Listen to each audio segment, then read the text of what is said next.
Welcome to the Origins Podcast. I'm your host, Lawrence Krauss. In this episode, I'm privileged to have a conversation with one of my favorite scientists and science popularizers, Frans de Waal, the primatologist. I enjoy every discussion I've ever had with him, and every time I listen to him lecture, I'm amazed. In fact, he's actually changed the way I think about myself, as we describe and we discuss in this particular video. I often refer to a video I saw of his involving capuchin monkeys and cucumbers and grapes when I think about my own behavior. And that's one of the great things about Frans's work, is it gives us a mirror on ourselves by looking at our closest primate relatives, especially if we're interested in trying to find out which aspects of our behavior might be socially or culturally influenced and which might be biological. One way to understand that is to look at the behavior of our closest primate relatives, which he does. And in his new book, Different, which discusses gender and sex as seen in very different lights with these two, in some sense, very different primate relatives of ours, he explodes a number of myths about gender and sex that we might have, about hierarchy and gender and matriarchy and patriarchy in human societies and in primate societies. And the examples are fascinating. I just eat this stuff up. And he's such a lovely writer and speaker. And in our discussion, we also talk about his own background, which is really quite well relevant to this new book, as you'll see. I hope you're as fascinated and transformed by our discussion as I was and as I am each time I talk to him. You can watch this podcast commercial-free, ad-free, on our Substack site, Critical Mass, if you subscribe. Now, subscriptions will go to support the Origins Project Foundation, the nonprofit that runs the podcast and other activities. So I hope you'll consider subscribing. Either way, if you don't want to watch it there, you can watch it on our YouTube channel, or you can listen to it wherever podcasts can be listened to. No matter how you listen to it or watch it, I hope you come away from this entertained and also thinking about yourself slightly differently than you did before. Enjoy.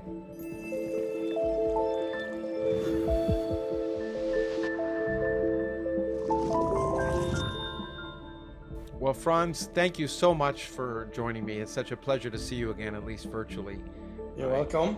Every time we have been together, not only have I enjoyed it, but I've learned a tremendous amount.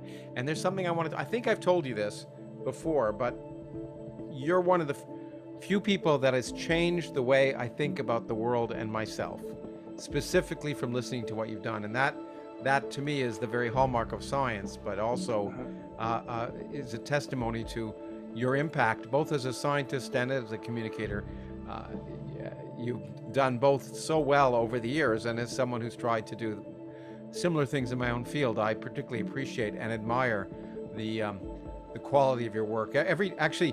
Every time I read a book by you or listen to you, I think how much I want to be a primatologist until I think about how uncomfortable the work would be. It's so much easier as a theoretical physicist to work in my study late at night. Yeah, many people say they want to be a primatologist, but then they don't know they have to sit still for hours and wait because the primates take their rest and their time, and it's only let's say 3 minutes a day that is really interesting, Yeah, well, that's exactly. I must say that's probably true in physics too. Maybe even less than that. That we're actually do something useful. It's probably far less than 3 minutes a day. But at least you're right. I can get a cup of coffee and I can rock, and I don't have to presumably sit in what I mean. It's different if you're in a primatological center, but if you're out in the field, it's presumably sitting quiet is not so comfortable, I think, I would imagine. Well, in the field, people have trouble to find their primates. So that's why they get up very early, because the chimps and the bonobos, they build nests at night, and then they go to where they know the nests are. They get up before the chimps and the bonobos, who are a bit lazy, and they have to wait there, because otherwise they may not find them the whole day. It's interesting because you don't.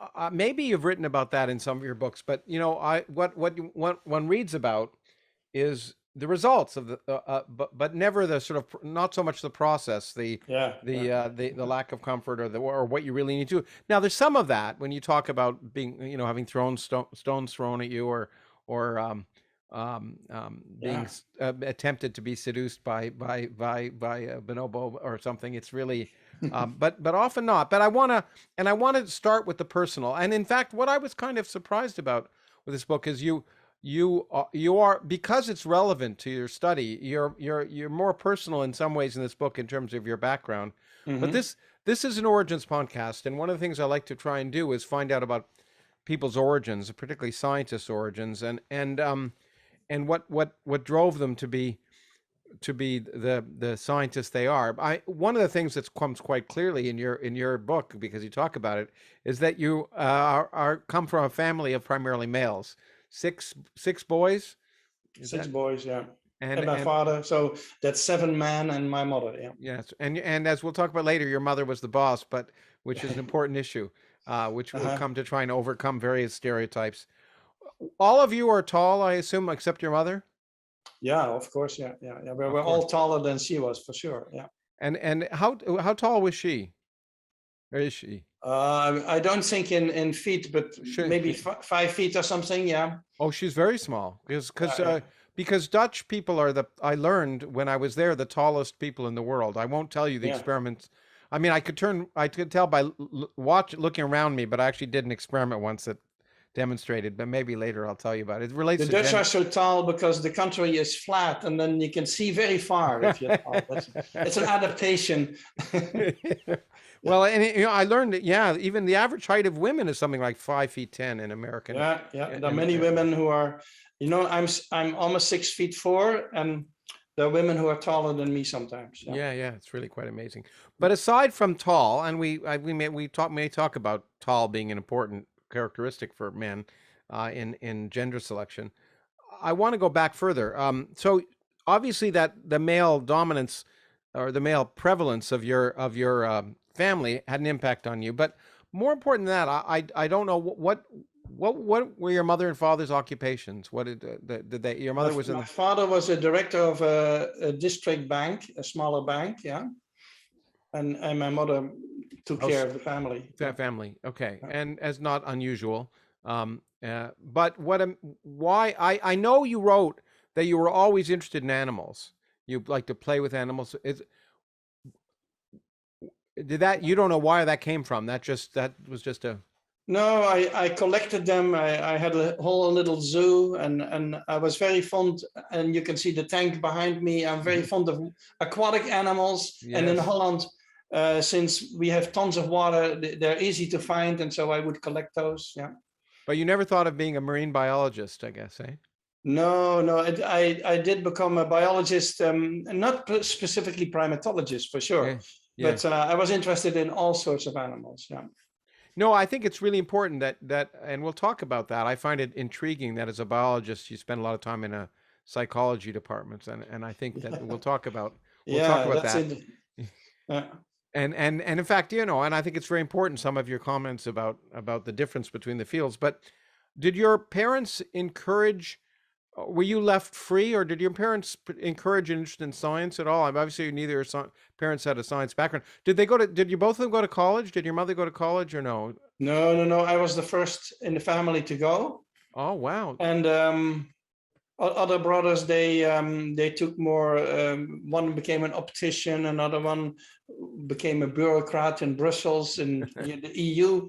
So yeah, very different careers. So. but you were number four, but you were still the first person in your family go to college. Yeah, yeah, That yeah.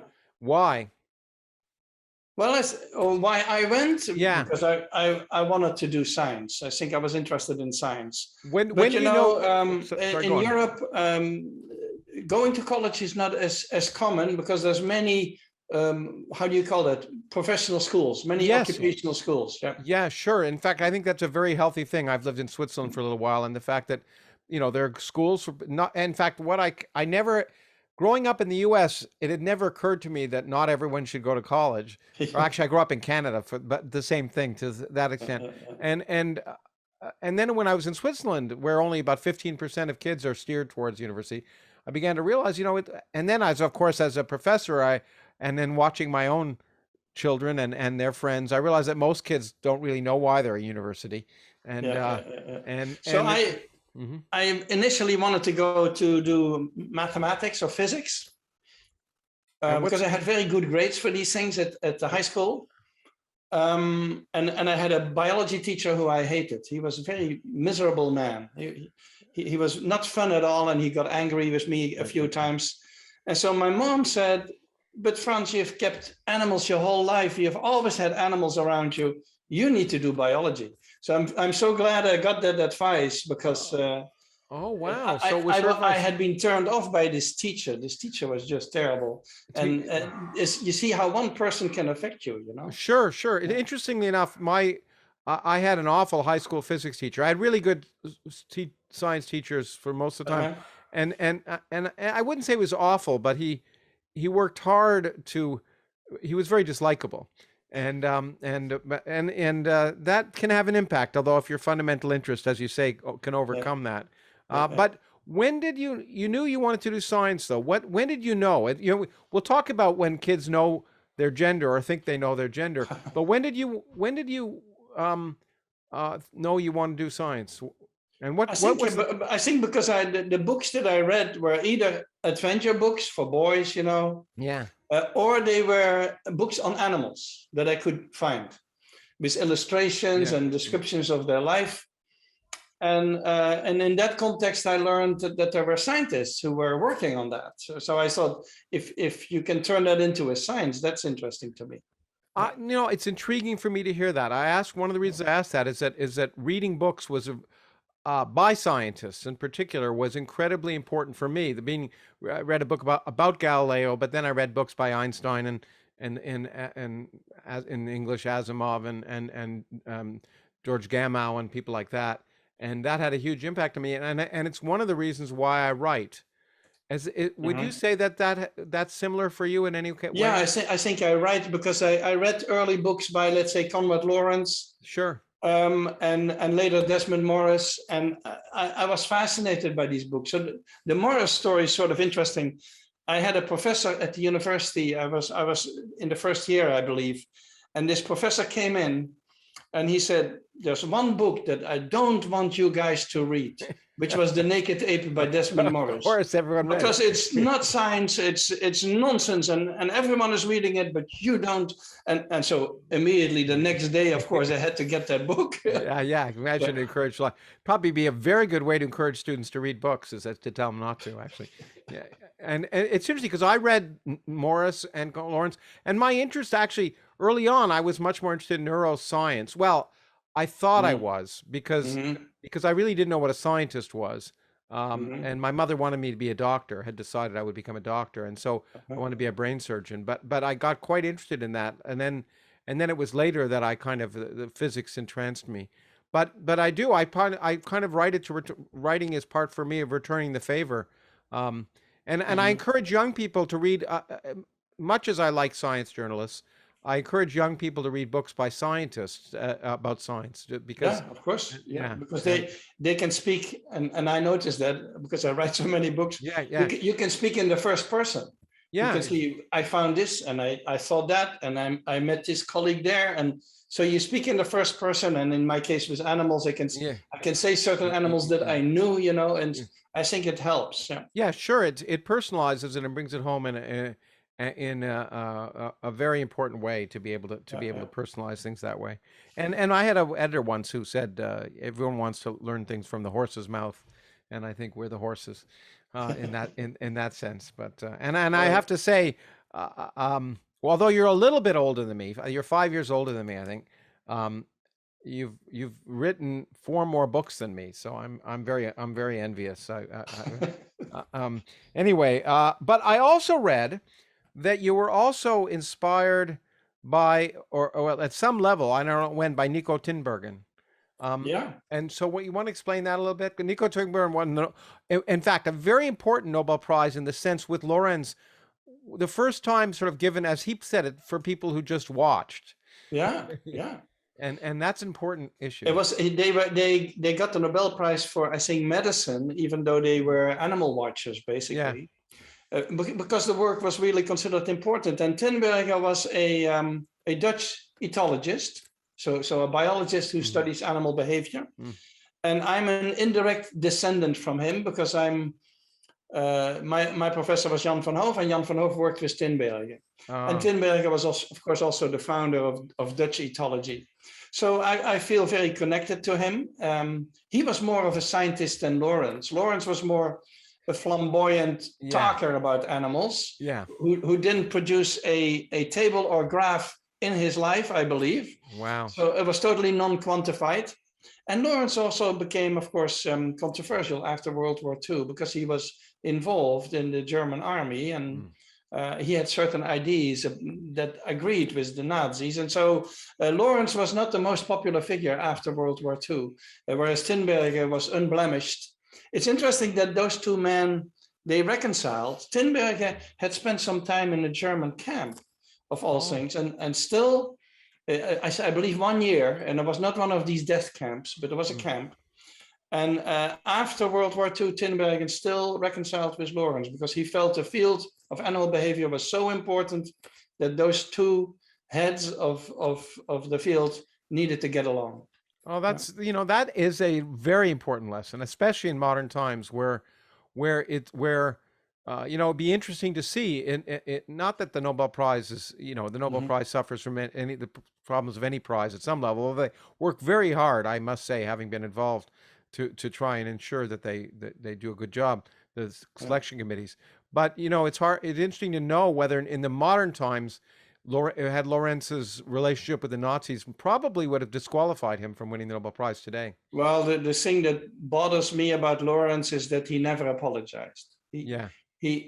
That's the least he could have done. He could say that these were wrong ideas and I shouldn't have had them, but he couldn't bring himself to do that. I know, but the point is we'll talk about this maybe, but I think it's important to talk about this as two scientists.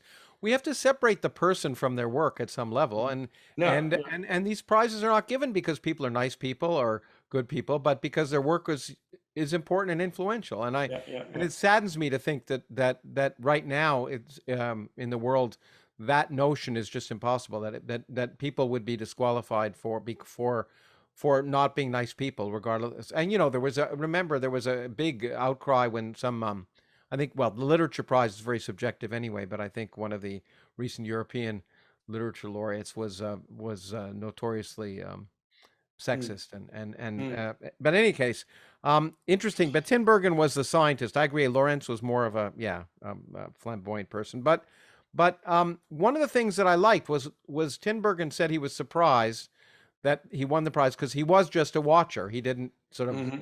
Well, but he was also an experimenter. Yeah. Well, exactly. He also was very advanced conceptually, I think, more than Lawrence. So he was an important. Lawrence was the much more charismatic person, and I remember Ed Wilson told me once that they had visit by Tinbergen, and then later they had a visit by Lawrence at Harvard. And he said Tinbergen, everyone was sort of nodding away during the lecture. For Lawrence, everyone was wide awake and listening and very eager, because Lawrence was just a much better speaker than. Sure, absolutely. But I wanted to harp on the watching because being just a watcher is really an inappropriate thing because, and you point this out, I think it's very important, especially when as a primatologist, the importance of watching.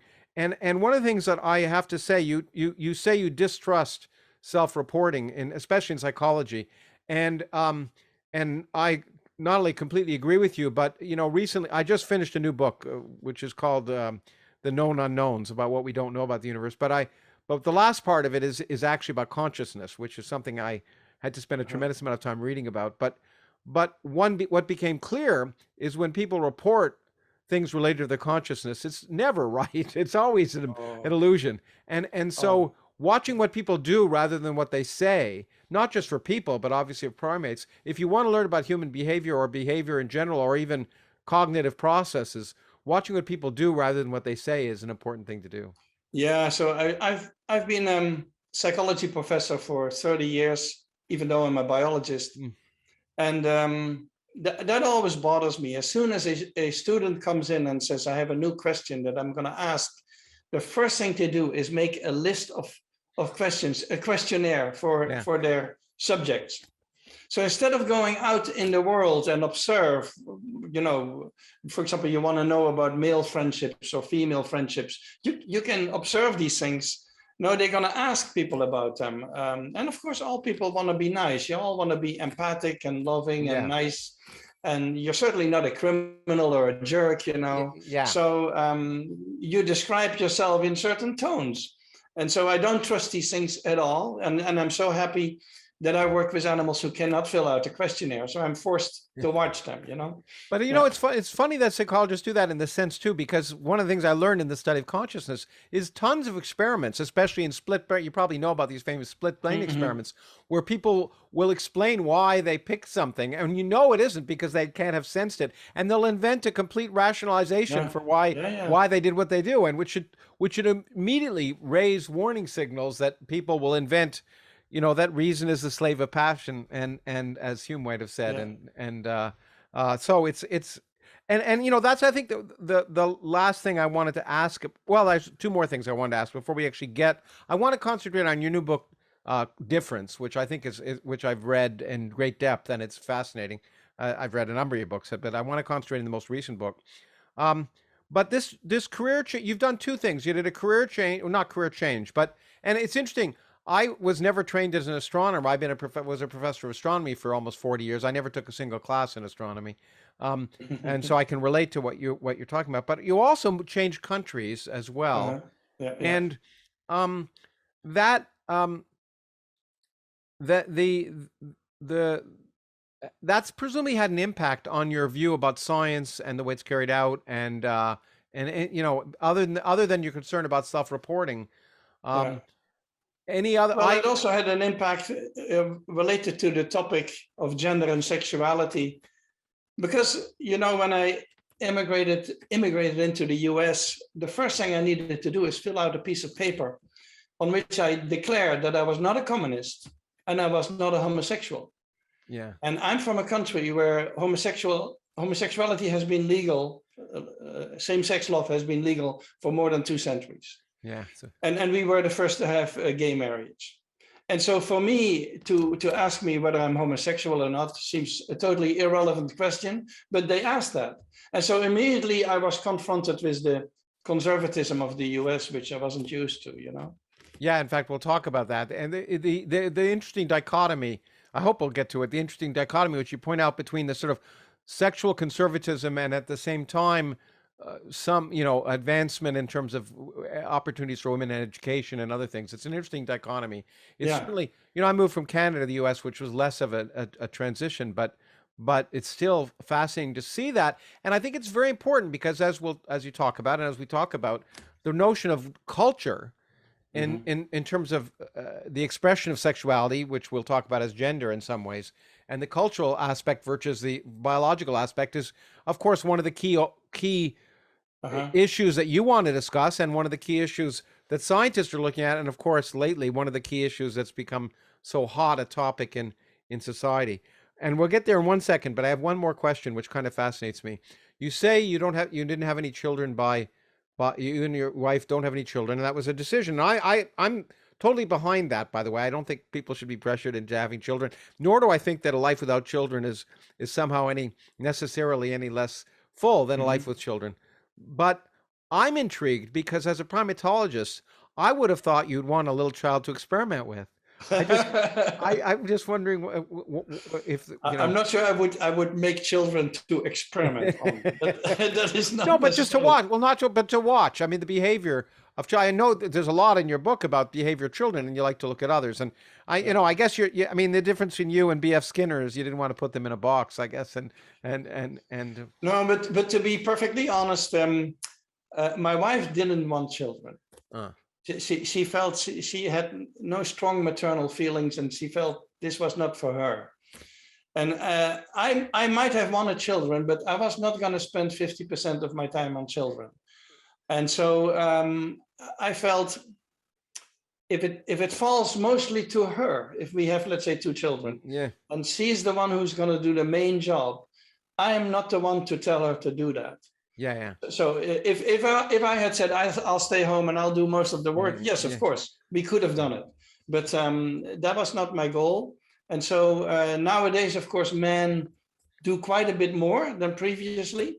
And so maybe if we were younger now, who knows? It might have worked out differently. But at the time, that was sort of the deal between us. Sure. And, that's interesting to know. I mean, that question is not irrelevant then, because we'll talk about, obviously maternal instincts among females.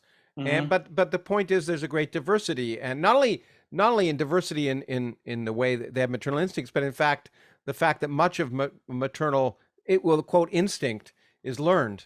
And let's begin to get there and begin to get to your writing. I was intrigued when I first saw the book. I wondered why you wrote it in some sense. I know it was a hot topic, and therefore it's probably good for sales. But I was also encouraged right away because it's such a hot topic in current parlance that it's very difficult to separate the wheat from the chaff. There's so much nonsense, so much emotionality attached to the debates, vicious discussion, especially in the United States and in Canada and now around the world.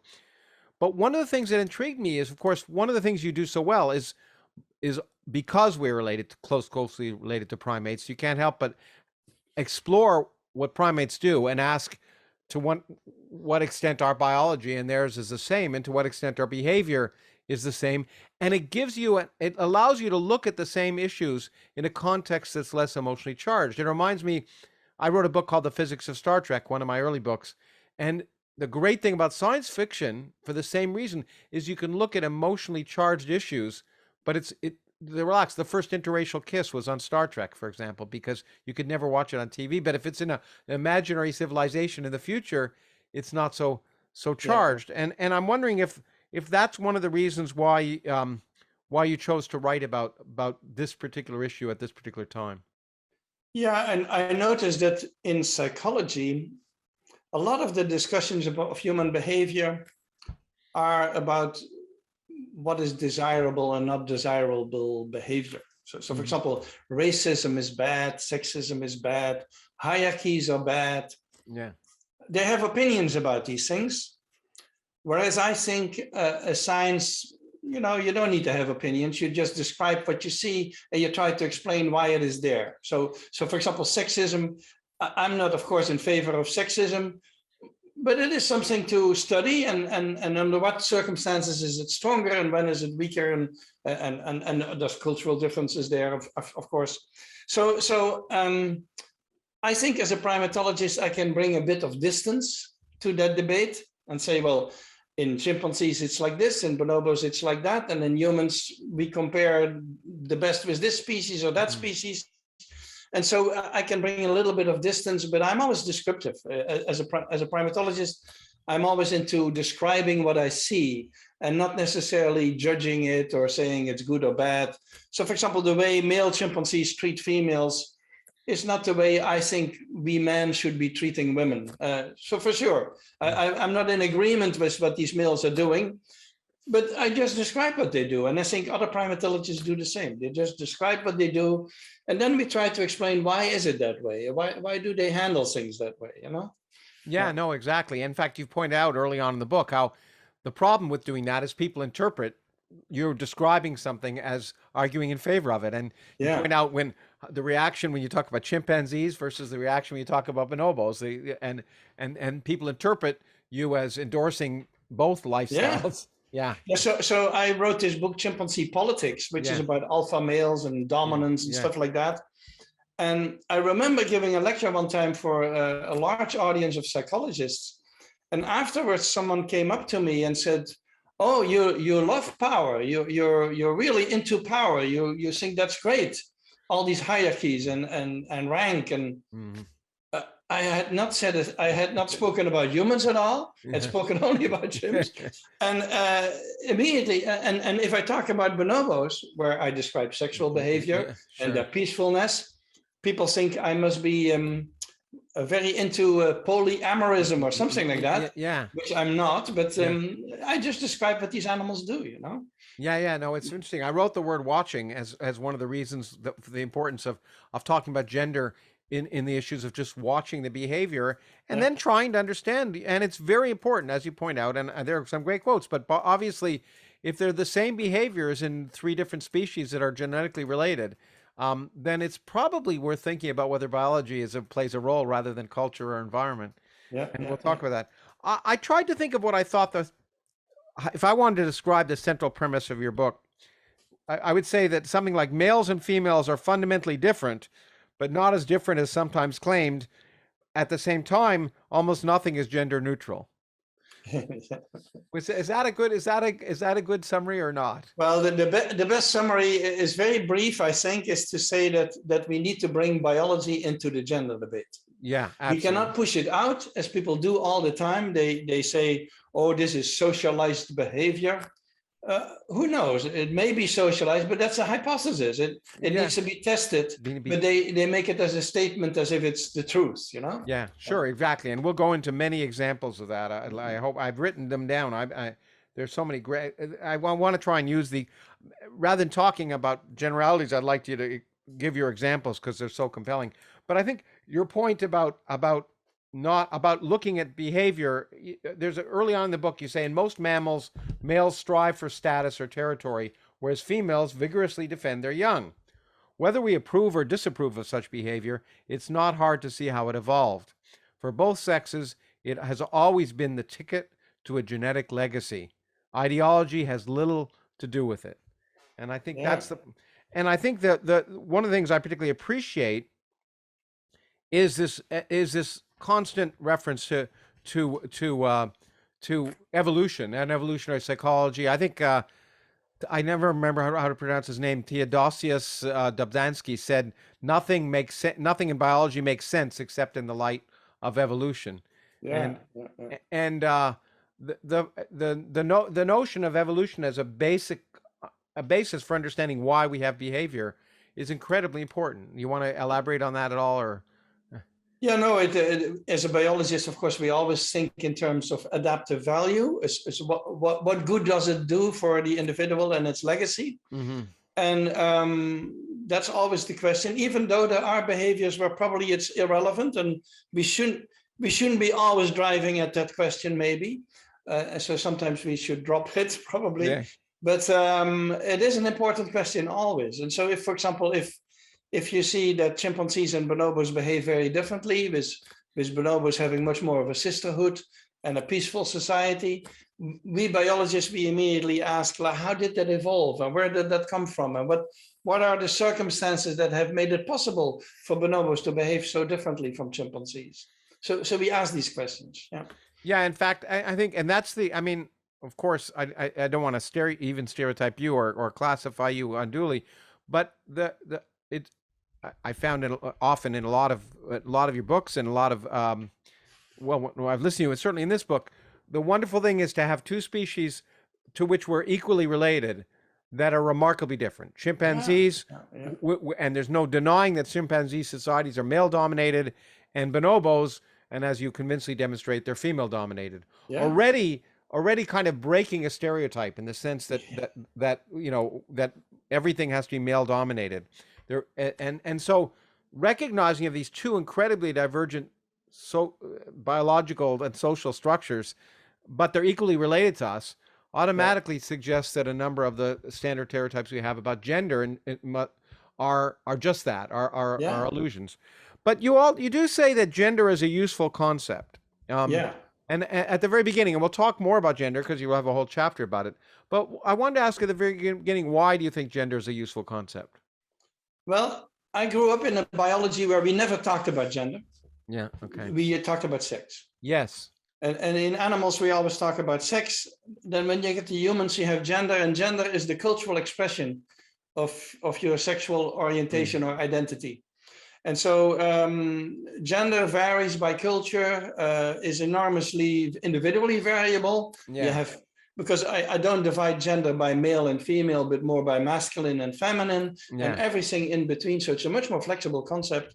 And I think it's very useful because it relates to the environment, the effects of the environment, how you educate your kids, what kind of culture they grow up with. Because, chimpanzees and bonobos, they are very slowly developing. Yeah. A chimp is adult when they're 16. Yeah. Meaning that they have an enormous amount of time to absorb things from their environment And so I think the gender concept can be applied to them as well, because they also learn from the adult males around and their mother, who's mostly the adult female they look at. They learn behavior from them. So I think it's a useful concept for humans, for sure, but it can also be applied to long-living animals like probably elephants, whales, apes, animals who live a long time and develop very slowly. And who are social in the sense that the gender is a cultural thing. I think you defined gender early on as the learned overlays that turn a biological female into a woman and a biological male into a man. I thought that was a very good definition, although you described some other definitions. I think that's a fascinating and an excellent discussion, because it talks about how, and we talk about gene expression, but in some sense, gender is almost this sort of the cultural expression of sex, and if that's true, although I want to ask a charged question early on. We'll talk about transgender later on and trans women. There's a huge, people get in huge, and I'm sure I'll get responses that will be sometimes angry for even asking this question, but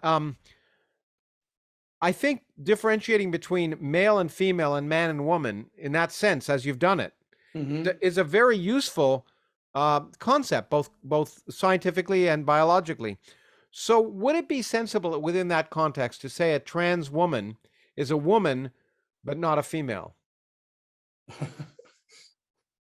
Gee. I know it's a charged question, and we're going to get, and I don't, and if you don't want to answer it, it's fine.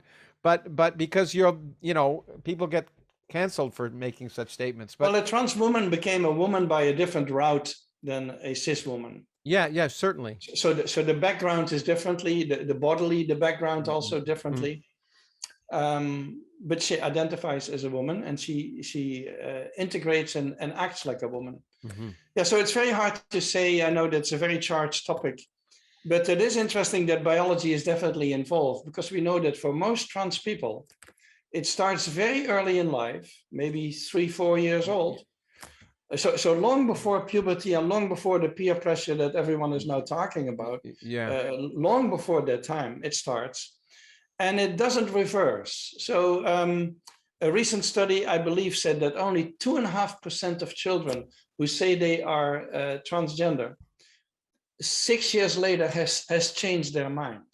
2.5%, that's very low, meaning that they are very persistent in what they think they are. So it starts early in life. It's basically irreversible, which indicates very strongly that biology is involved. But don't ask me what kind of biology, because we don't know about the genes, we don't know about the hormones, we don't know. There's a little bit of evidence for brain being involved, but we can talk about that. It's not exactly clear how it happens. Sure. But you point out there are some main differences, and we'll get to it. As I say, you have a whole chapter. I didn't mean to jump in, but I think that definition already, I think my own feeling is that if we didn't get so hung up on these words, it would be easy to understand that there's a difference in some sense between being male and being that being a male is expressed differently. That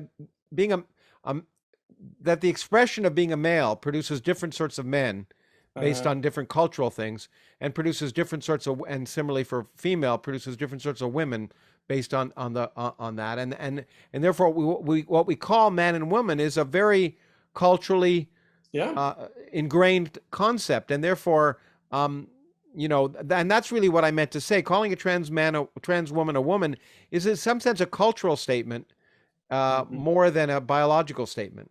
And that's the problem some people have. Some people say, how dare you call a trans woman a woman, when of course they may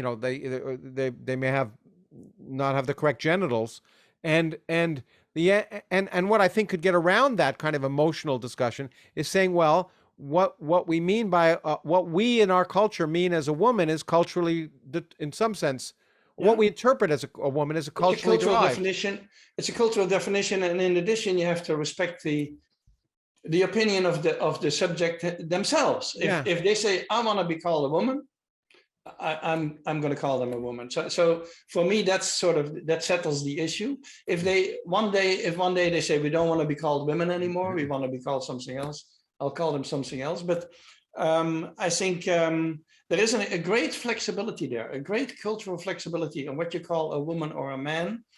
And the biology, that's different. For the biology, the sex, as we call biological sex, is largely binary. It's not completely. Sure. There's a small category that is not a binomial binary. distribution. Yes, yeah, but it's largely binary. Yeah. In fact, again, we'll get to it. I'm jumping ahead, but I thought, well, I might as well, jump in with both feet and point out some of the issues that will be elaborated by not just us talking, but examples that you'll be able to give. I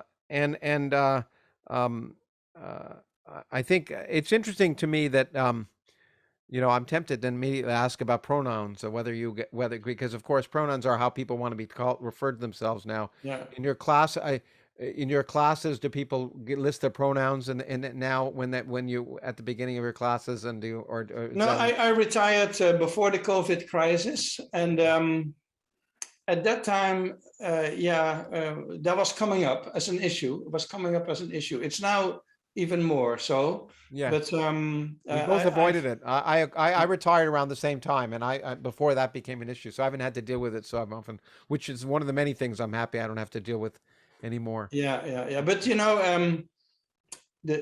the terms of gender diversity, as I describe in my book, we have the same issue as the other primates. Yeah. So I think that's so fascinating is that I describe a female chimp whose name is Donna. Donna, we'll talk about Donna, yeah. Who was born as a female, but acted like a male. And so we have that same issue going on. And in their case, of course, we're not talking about pronouns. We're not talking about what do you want to be called. We're not talking about that. But you see that same sort of diversity. And so I find that fascinating. Yeah, Donna, I want to talk about Donna because some of the examples of her, and not only acted like a male, but was treated like a male in many ways. And that's an important issue. But I think that before we get to anything, I think it's important to point out and very important to point out that, again, the difference between, while it's generally congruent, while gender and sex are generally congruent, and of course the problem, as you point out in English, is that we use sex in two different ways, for an act and for a biological feature, but male and female bodies are different, and they are biologically different, and to argue in any way that they're not is just to deny science. And at the same time, you point out, and this is one of the many areas where it is important to have some diversity. I'm skeptical of what many people call diversity, but in medical science in particular, the need to be, if you're going to study biology for a purpose of improving the medical health of people, you have to look at both sexes because they're different, and that's a very important development in medicine, I think. Right? Yeah, the bodies are different. Of course, there was a time where people said only between the legs it's different. For the rest, it's the same.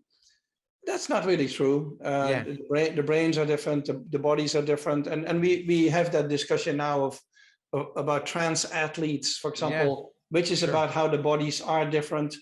And I don't see a reason why we would deny that, and no sane person, except maybe for some extreme radical people, but most people don't deny these differences. I think my wife was attending a lecture, I think by Christina Hoff Sommers, I think, where she said that, well, someone said that they got really almost booed off the stage for saying that men were on average taller than women. And people denying it. That's one of the simplest ones, Yeah, I know, but I mean, if people deny that, if people are willing to be blind to that, that's in the face of evidence, and that's why I often call this secular ideology almost a religion. That reminds me of there was a French feminist who wrote a book, Feminism, and femme means hunger. Yeah, and she was claiming that men are taller than women because in the families they feed the boys more food than the girls. Maybe in a time when there was a shortage of food, I don't know. At the moment, we certainly don't live in these days that we have a shortage of food.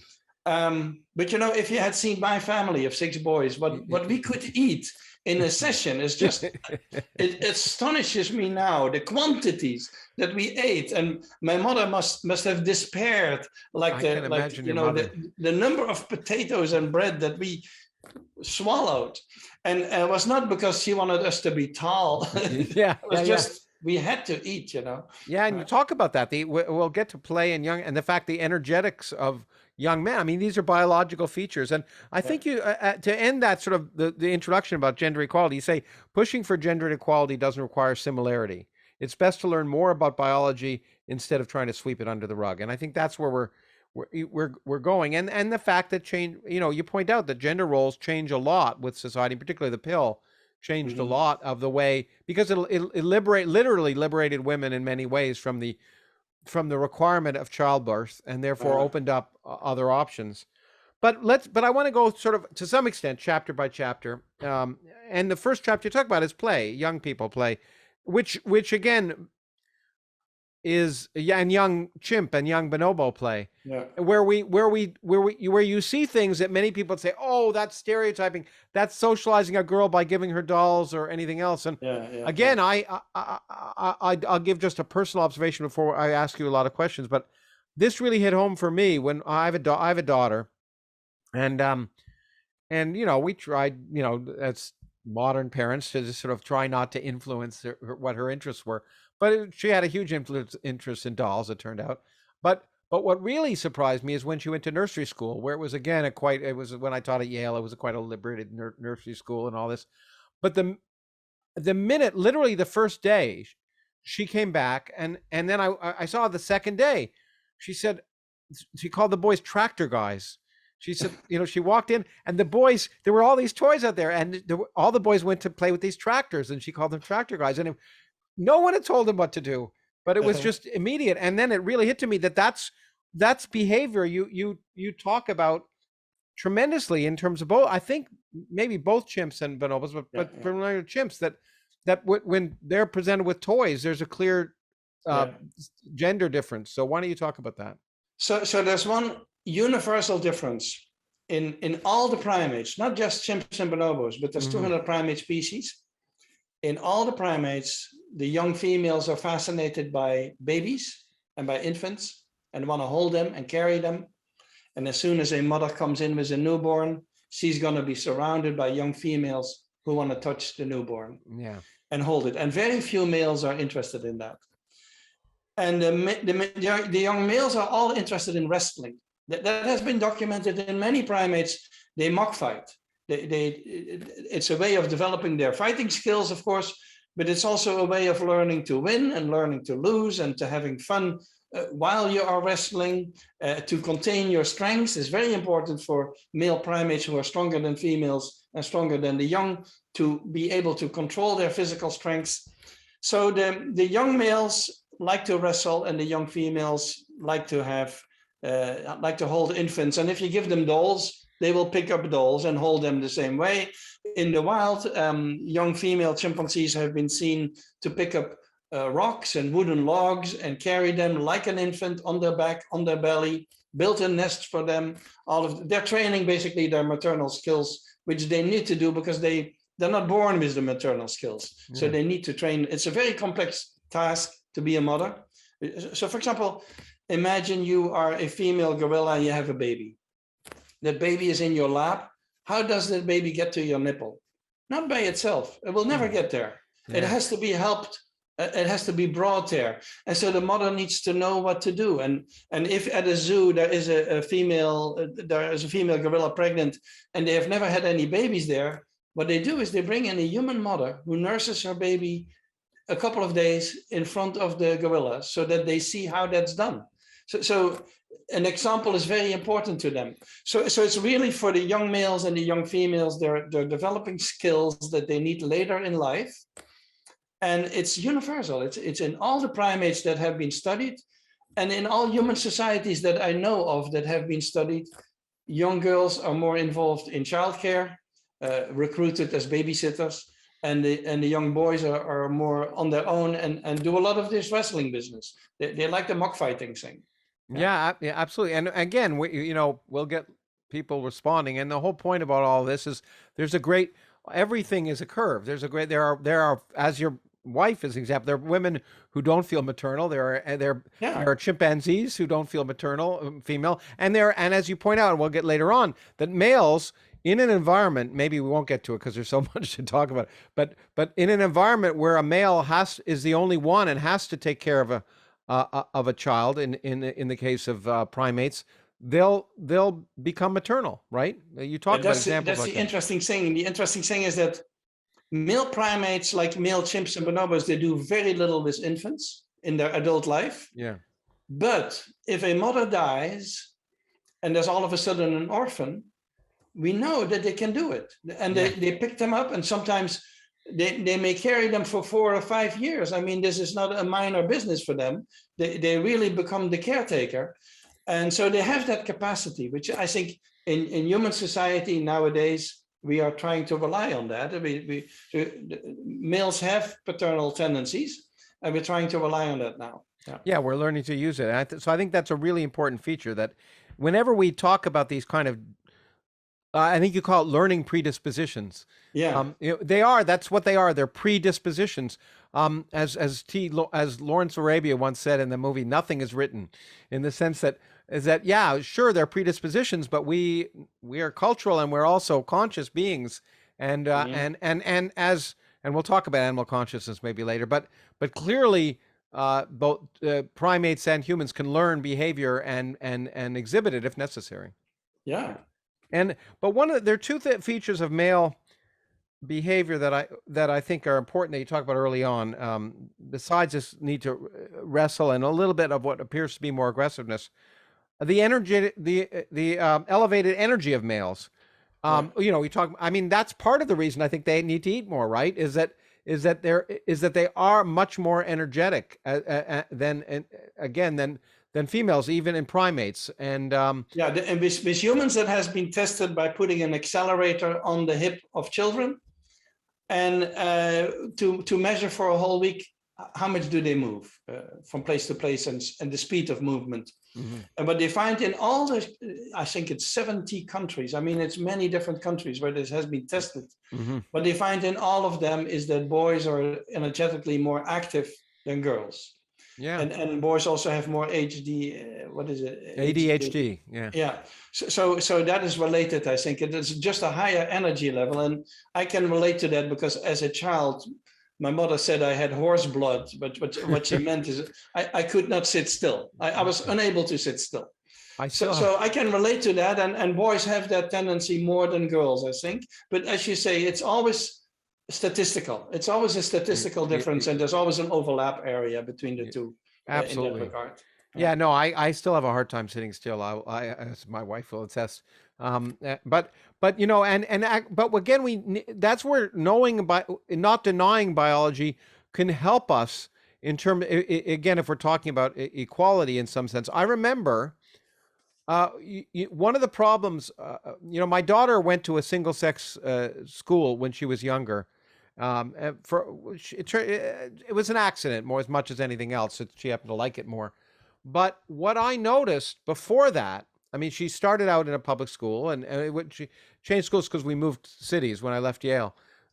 It's not as if we pulled her out of the public school. But I would, because I was sort of well known, I would go into the public schools, and they want me to talk about science in grade 2 or 3. And, and then it's always amazed me. First of all, I would be talking about basic things, but the teachers were still uncomfortable, which was they pervade to their kids. So kids became uncomfortable with science.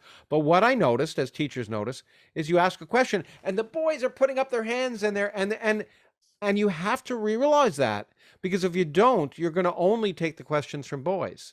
But once you recognize that boys are more energetic, they're going to put up their hands, they're going to rush to the front of the room, then you can use that fact and you can call on the young girls to try and equalize this. But if you ignore that fact, then you're pervading that inequity, if you want to call it. But even in adult audiences, you have that. I think there are studies on that. Is that men ask after lectures 2.5 times more questions than women.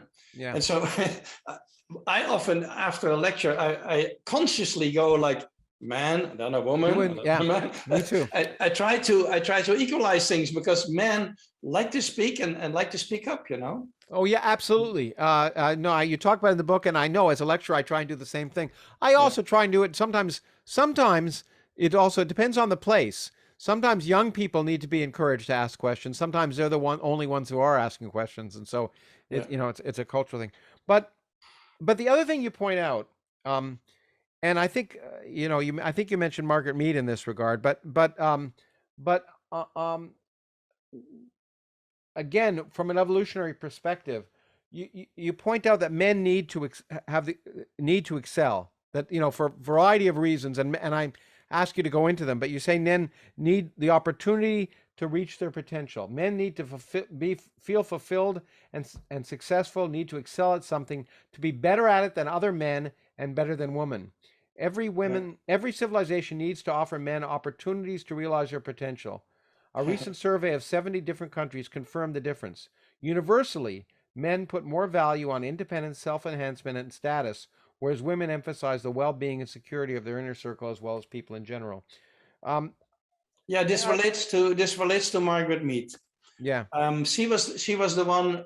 She wrote this book, Male and Female, yeah, and she's often taken as the example of a scientist who has shown that culture is extremely important in gender.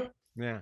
But in her book, she has a chapter where she says there are some universal differences. And this is one of the things she mentions, is that women always can make children, which is an incredible capacity that men just don't have. And men, they want to be better than anybody else in something. Doesn't matter what it is, maybe, but they enhance their status that way. And so she described that as a universal difference. And in one of the editions of her later book, when it later came out, she even put that if she would write a book now today, she would put more biology in it, because she felt biology was more important than she had suggested in her earlier writing. So I think it is important for people who quote Margaret Mead on this to realize that she was not completely on board with the absence of biological differences, you know? Yeah, absolutely. But I think that I want to focus on this for a bit because, um, again, I'm going to bring up some culturally charged issues, but I think it's important because you say, let me make this clear. You say somewhere in your book, we have three main ways of finding out whether human preferences have a biological origin. The first is to compare ourselves with other primates that lack our cultural biases, which is all of them.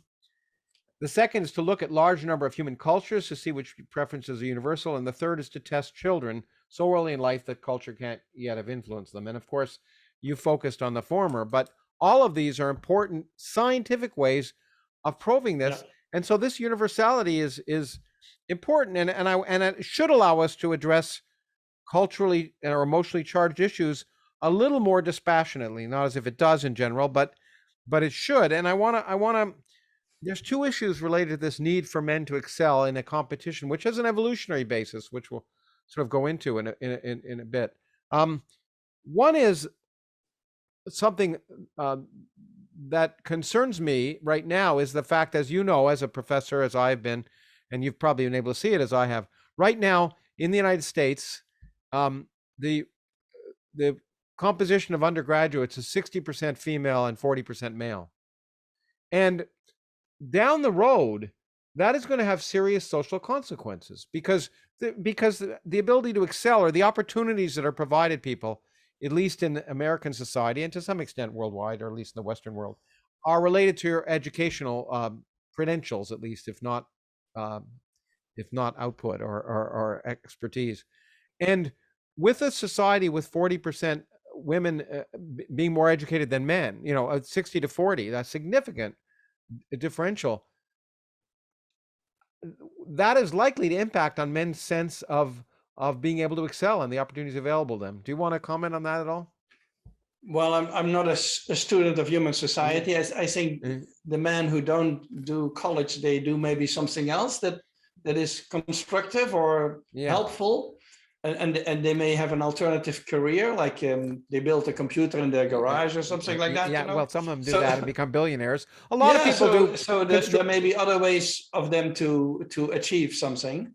I wouldn't all hang that on college education, you know. Yeah. Oh, I agree. In fact, it's very important that is an option that many men have that women don't have. For example, many of them women can go into construction or become roofers or become, and very, very useful and important and often lucrative jobs.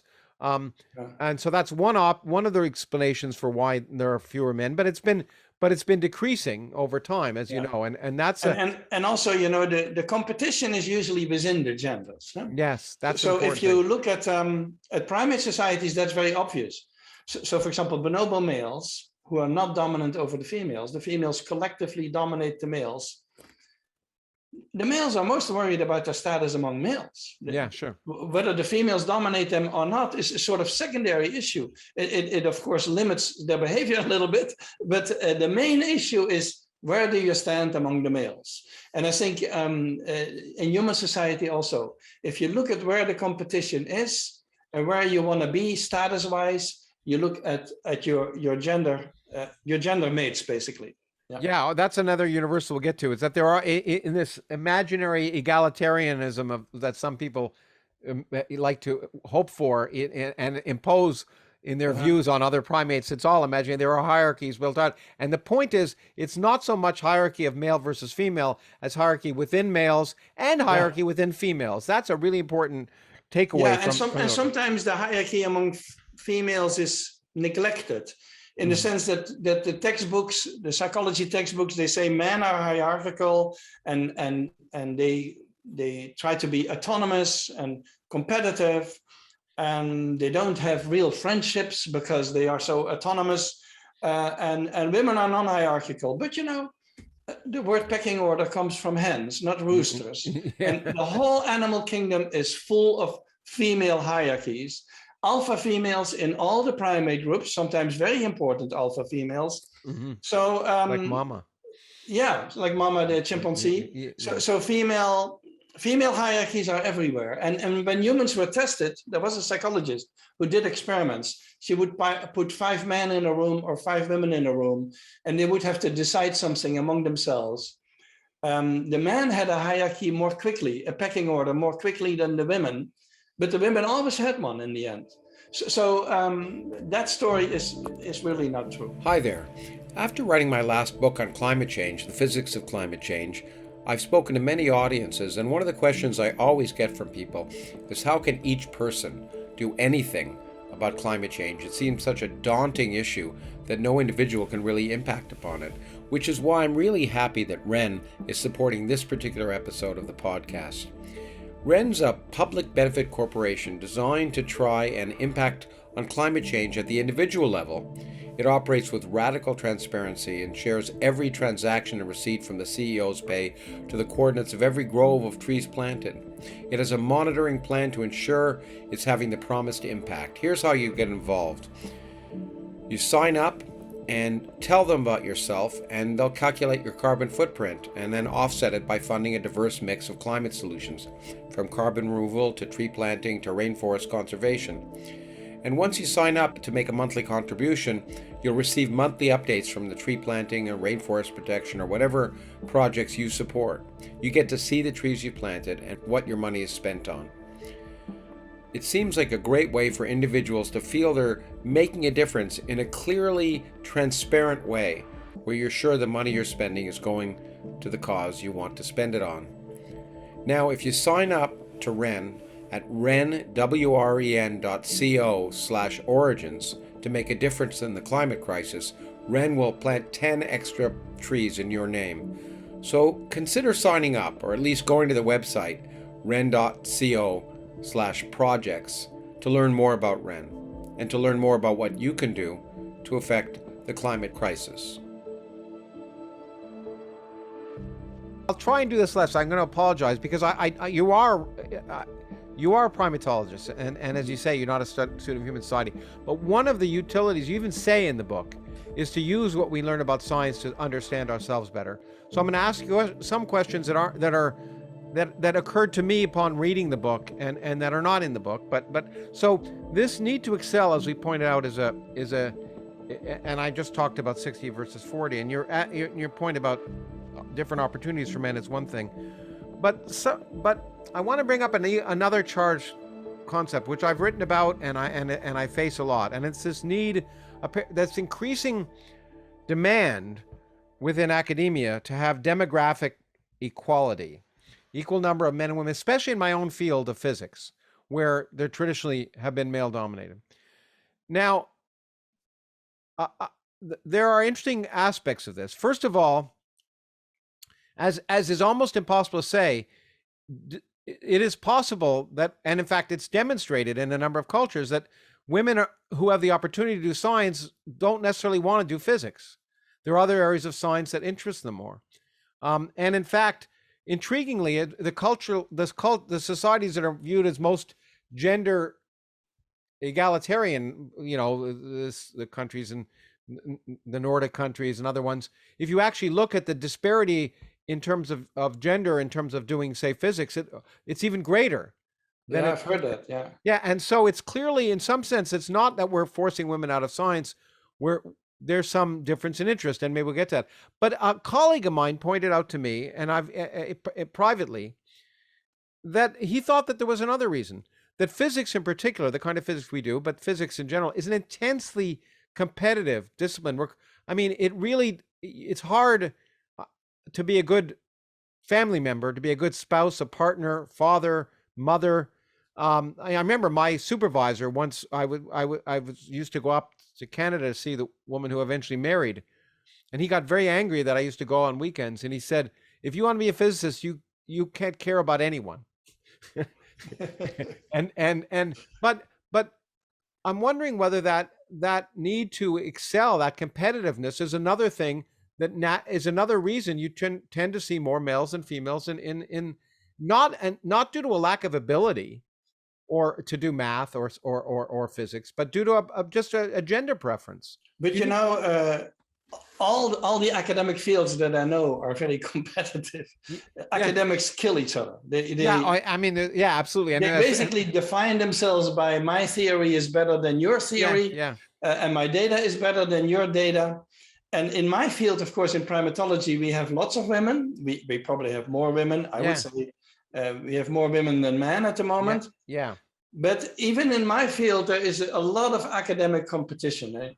I once saw a presentation by a businessman who wanted to compare academics with business people. And he had this odd slide where he had a graph, and he would say, cooperation, science, working together, seeking the truth. That was science. And then business was all competition. I think he could easily have flipped that, because in academia, we have tons of competition. And we have women in my field who are competitive with other women and with other men also. I'm not sure we're making a huge difference in that regard, but there is plenty of competition. Yeah, of course. But as we also point out, the distribution, there are broad distributions. Your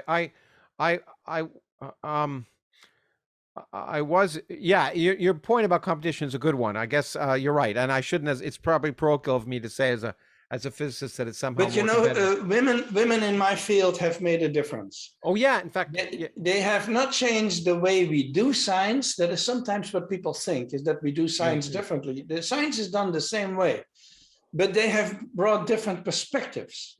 Like you may have a bunch of primatologists who studies baboons, and all they see is the males. The males are twice as big as the females.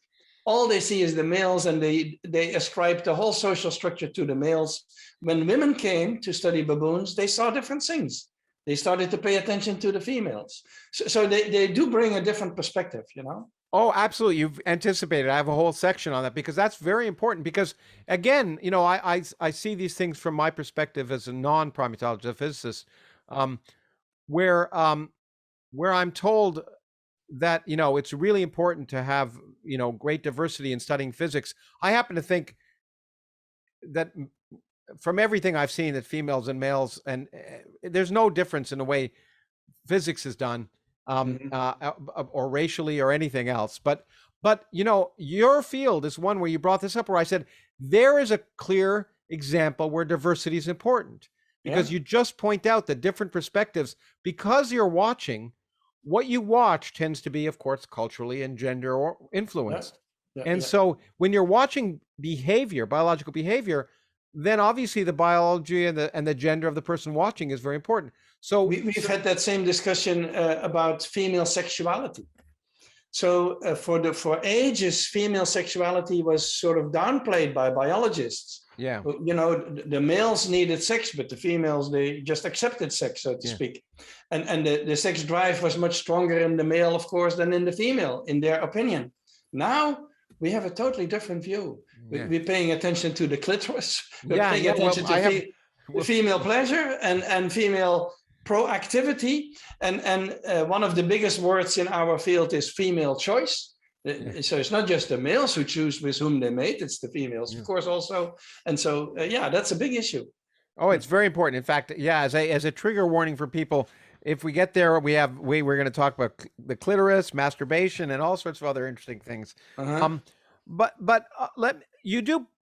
we've already talked about it. But you downplay instinct early on, and you say instinctual behavior sounds inflexible, not worthy of attention, because surely it acquires no brain power. The term instinct has fallen out of favor in the study of animal behavior. Even though all animals have inborn tendencies, just like humans, these are supplemented by lots of experience. This is true for a natural activity such as flight. Young birds can be incredibly clumsy while learning to take off and land. As for hunting, nest building, and indeed mothering, very few behaviors are instinctive in the sense of requiring no practice. I think that's a very important aspect. You do in the next chapter talk about gender, which we've talked a lot about, and I don't want to harp on it, but something I didn't realize, and I think maybe a lot of the listeners won't realize, I didn't realize the term gender wasn't even invented until 1955 by John Money. Is that right? Yeah. John Money. John Money was a very controversial figure, but he founded the first gender clinic, and he was dealing with people that he knew they were born as one sex, but they identified as the other one, and so he needed a word for that, and the only words that people had until that time were bad words like weird and abnormal and crazy, and he didn't like these words, and so he went for gender, which he borrowed from grammar, where gender is used for king and queen. That's a gender difference in wording. Later, he became controversial because John Money was involved in Canada in a little boy who they tried to turn into a girl. The boy lost his penis, and he said, or part of his penis during a circumcision, and he said, why don't we remove everything and make a girl out of him? And they tried that, and for 14 years, the child didn't know what had happened. But was very unhappy child, extremely unhappy child who was not happy with being a girl and tried to play with boys and do boys games and stuff like that. And so he thought he had proven that you could change the gender of a child at will, but he had actually, because later that same boy committed suicide because he had such a bad experience, I think. Later, it turns out that he actually proved the opposite of what he wanted to prove, is that you cannot easily change the gender of an individual. It is not all up to, because that child had received hormone treatment, surgeries, education, socialization, the whole thing, dressed in dresses and all of that, long hair, all of that didn't make a difference. So he proved almost the opposite in the end, and he was considered a charlatan by some, because he may have suppressed evidence. He was not really, in that sense, a scientist. He had a sort of ideological involvement in the case. He had exactly. He let ideology get in. I think David Reiner is the person's name, but who killed himself, and he, as you point out, he proved that biology cannot be ignored. You can. Basically was a counter example. But the fact that the word gender wasn't invented till then, I think, is interesting, and it has taken over our discussion. And as you point out, it is great confusion. The confusion between gender and sex exists everywhere in the literature, and as you point out, even in your book, you'll sometimes use one when you mean the other, because we all tend to do that. And and you give a bunch of definitions, but I think since we spent a lot of time on it, I don't want to talk about it. I think I forget whether you said this or it's a quote from someone else, that gender is the cultural coat that the sexes walk around in. I don't know if that's your words, but it's a lovely description of that. And we signal our gender, and the point about that is that cultural coat is time and space dependent. different cultures do it differently, but also it's time dependent, as you point out in 17th century France, right? I mean, men walked around in high heels and and so what we regard as the signals of gender are culturally dependent, but it has deep roots, deep roots that are modified by culture, and I think yeah, the way we dress and do our hair and all of that, I consider extremely superficial. So from a primate perspective, those are superficial changes that our culture installs. You wear pants and you wear dresses, which is, I'm not particularly interested in that because I have also no equivalence in the other primates. But in the other primates, you can also see from a long distance whether it's a male or a female that walks by. So the sex differences are easy to see. And it's remarkable how quick we humans are. There are tests of that. Within a second of seeing a picture where you only see you don't see the hair and you don't see makeup, you only see this part of the face. Within a second, with almost a 100% accuracy, we say that's a man or that's a woman. Yeah. And you actually even for but it's not just humans. You point out how good primates are. In fact, you give I thought of I don't know if I forget if it was here or later on that you give a lovely example of your first experience when you were studying chimpanzees of a trick you tried to play on them and how it backfired. You want to talk about that for a second? Yeah, this was not a serious experiment. No, we were students. We were students and we worked with young male chimpanzees. And these young males, they had each time a woman walked by, this was in a building, believe it or not, in a psychology building. Yeah. Each time a woman walked by, they would get erections, and they would be sexually interested because they were lonely. They were males, two males who lived there. And so we thought, let's try this. And so we dressed up in dresses and with wigs, and we changed our voice, and we walked in. Nothing happened, absolutely nothing. So they looked right through us. And I've always wondered how, because there's so many animals who make an immediate distinction. Dogs do it, maybe olfactorily, but birds do it, cats do it. All sorts of animals make an immediate distinction between men and women. And I always wonder male and female, maybe, or man and women. Male and female. And I always wonder how they do it. It's interesting because that humans can do it, I can understand. We are our own species and we are specialized in recognizing this. But how do they do it with us? Yeah, no, exactly. And I thought you gave some examples of chimps or bonobos or whatever, even across the moat that would relate very differently to men and women. Yeah. Researchers. So bonobos. Since bonobos have a sisterhood and are very tight to the females, they don't accept a man like myself necessarily. So the female bonobos, they might be interested in me. They would sometimes show their genitals to me and wave at me, and they might flirt with me. Yeah, that's a possibility. Yeah. But they didn't accept me as a member of their society. Whereas my female student, Amy Parrish, she described that she once was standing across the moat and that the female bonobos threw food at her, which they never did at me, but was like, we're eating, so you eat also, at the same time. So they accepted her as a member of their society.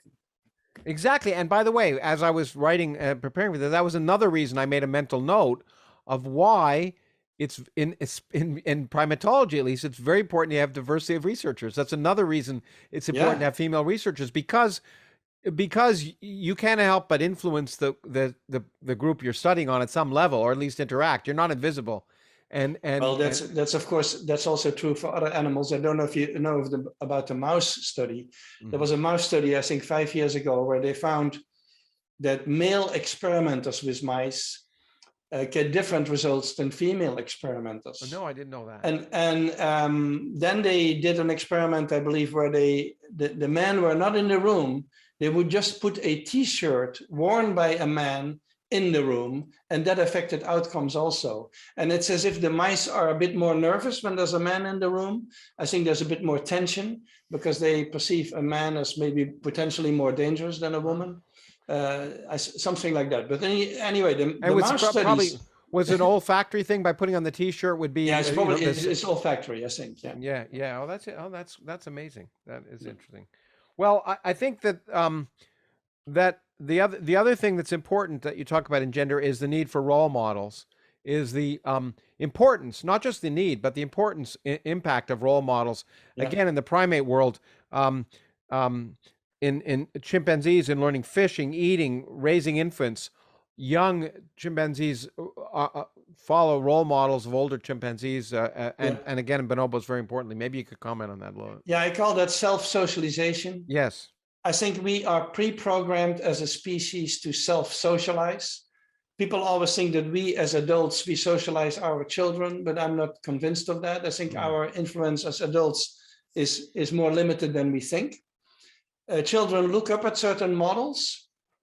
They may see them on TV, but they may see them in real life. Mm-hmm. And they tend to identify with models of their own sex, except for, of course, for trans children who may be identifying with models of the sex they identify with.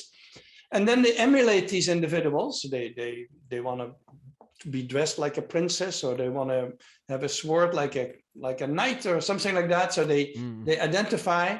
And I see the same thing in the other primates. We don't have a ton of studies on that. I think we need to study this more, but we have some evidence. For example, a recent study on orangutans where young females adopted exactly the same diet as their mom. That there's hundreds of plants and fruits there. The young females ate exactly what their mom ate. The young males, they deviated from that, probably because they're watching adult males who come by and other individuals. And there's several other studies that indicate that young females pay a lot of attention to their mom, and young males pay attention also to adult males that are around. And so they self-socialize also to some degree, which is why you can use the gender concept in their case, because they learn probably some of their behavior from the adults that they try to emulate. Yeah, and I think understanding that as a reality is important. And you point out, I think it's so important to say that to fight gender inequality, which does exist, although some, I would argue, sometimes overemphasized, does exist certainly. You can't do it by getting rid of gender. You do it by understanding gender, Yeah. and I think that's the really important thing. And I think that's something which is really an issue now. So many people are trying to argue that we have to just get rid of gender completely, and We won't be able to. we won't be able to because it's biological. And so of the term gender inequality, I think we have focused on the wrong term. It's not the gender that is the problem, it's the inequality that's the problem. Yeah. And so we need to work on that. It's obvious that we have a problem with that, because even though people may think that the situation is better now than it was, let's say, 50 years ago, it's amazing that how long it took to get voting rights for women, sure. That women could have bank accounts, that women could have certain jobs. It's just amazing how we have tried to, as a society, to keep women down. Yeah, absolutely. And that is still continuing to some degree. Look at the abortion debate and all of that. So the inequality is absolutely real, and we need to work on that. Oh, I think it's important, and to some, and racism is real in various places. What I worry about is seeking it out and looking for where it might not exist, or making it the key identifier of how we behave in every ways. And I've been fighting that a little in academia, where I tend to think, you can say I'm deluded, but it's a relatively, in terms of sexism and racism, it's a relatively enlightened environment compared to the rest of society, and has spent, and as someone who was a chair of a physics department, it's for 40 years we've been trying to combat the inequities that existed before that. But you're absolutely right, they did exist, but we should. Yeah, so I have that same discussion when people say that it's natural for men to be dominating the society. Male dominance is the natural order, so to speak. I have a lot of trouble with that kind of talk, because first of all, I see female leadership in all the primate societies, and sometimes even in a male, where the males are physically dominant, like in chimps, you may have female alpha females who are extremely powerful and like actually Mama. You're the whole book about her, and you talk about Mama a lot. Why don't you talk about Mama here? Because I want to give some of the examples. Why don't you talk about her a little bit? So that's in a so-called male-dominated society. That's not even bonobos. And Mama was alpha female for 40 years, meaning that she saw a lot of alpha males come and go, because they don't stay in power for that long. Yeah. And she was even alpha female when she could barely walk anymore and was blind, largely blind. But she had so much power because a male could not dream of being the alpha male if he didn't have her support. So the males were awfully nice with her and with her children because they needed her as a political partner, basically. So that indicates that then you wonder who's the most powerful in the group. Is it her or is it the male? So even in a male-dominated society, the alpha female can be an extremely important individual. And then we have the bonobos where the females are actually at the top. So yeah. So the natural order, when people say the natural order is male dominance, I have a lot of questions always. Yeah, it's the question is, what are you looking for? People look for size or physical strength, but that doesn't always mean dominance. And I think the same is true. I can't help but make these connections to human society when I hear about power structures and privilege, and while, as you point out, while a society has in the past, especially, but has inequities, people who claim they're powerless often are not so powerless. And you point out that females, even in male-dominated primate societies, often carry a great deal of power.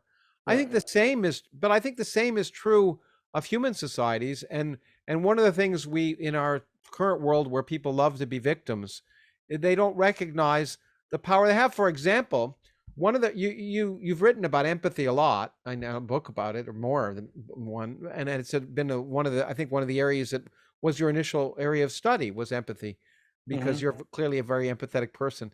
But at the very least, but it is true that females, and I think it's true in primate species as well, from what I can tell from reading your work, are more empathetic in general, and certainly more understanding of social cues and social interactions, which means they can utilize them more often, more effectively than men, to achieve goals, even if they don't seem dominant, and therefore they have power that they might not think they have. So, do you want to elaborate on that at all? Well, the thing with physical dominance is people always think that physical dominance is so important, but if you go to a store in your city and you want to speak to the boss, you don't walk up to the biggest fellow in the store and assume that he's the boss. That would be ridiculous. Yeah. And the same thing is with primate societies. The biggest male is not necessarily the dominant male. It may be a small male who is more diplomatic and more strategic and has better friends. He may be the dominant male. And so physical dominance is one thing, but political power is a different thing, and females can have a lot of political power. And empathy can be used for strategic purposes. Empathy can be used. Empathy is not by itself necessarily positive. People always think that, but empathy can also be used for negative purposes and strategic purposes. Yeah, sure. And that gives sometimes females a lot of power. So the issues are always more complex than people think, and it's unfortunate that my book is not simple. I mean, I cannot tell a simple story because the primates have culture and humans have biology, and so it's not as simple as people think. Well, I think that I'd get rid of the word unfortunately. That's the whole point. Is you can't. There is nuance, and in this world of sound bites and ideology and demands and decision, we have to realize that there's getting rid of nuance gets rid of most of what's important in the human life and other lives. So one could be condemned for saying, as a professor, one can say, oh, the professor has all the power and students don't have any power. Well, that's nonsense. That just is nonsense, because students have a lot more power in many ways than they're represented, and they can manipulate that power if they want, and to not recognize it, or to say just because of some label of stature that someone has power, or because of their size, or because of their gender, or their sex, is to misrepresent reality. And I think that's what's so useful about about the examples you have in the book, where And where one. the good students will take down your theories, for example. Of course, the best students will. That's what they're there for. And that will be the ultimate power trip for them. Yeah. Yeah, and it's what we're and if we're any good, that's what we should be training them to do. Yeah. Right? I mean, that's the Yeah. whole point of it. Exactly. But you do point out. I want to this hierarchy. I'm gonna tell you some notes I made, and then I want to go through with the rest of the examples. But I remember making some notes early on about if I were going to sort of summarize key things from the book. One is that hierarchy is common, that dominance occurs within both sets of genders. It's not unique to males. That cooperation and friendship, while there may be differences in quality, are also occur in both genders. That men are not less cooperative within males necessarily. That also that both genders work best within their gender, and that male role models are important for males and female role models are important for females, which I think is an important lesson. It makes us sound like it. I remember, I was chairman of a physics department in Cleveland, and the inner city in Cleveland is as it is in many American cities, is a tragedy. And one of the tragedies is that there are lots of households, especially for young blacks in inner cities in Cleveland, where there's only one parent. And you would come, and I always hesitated. The standard conservative argument is, well, without a father, you need.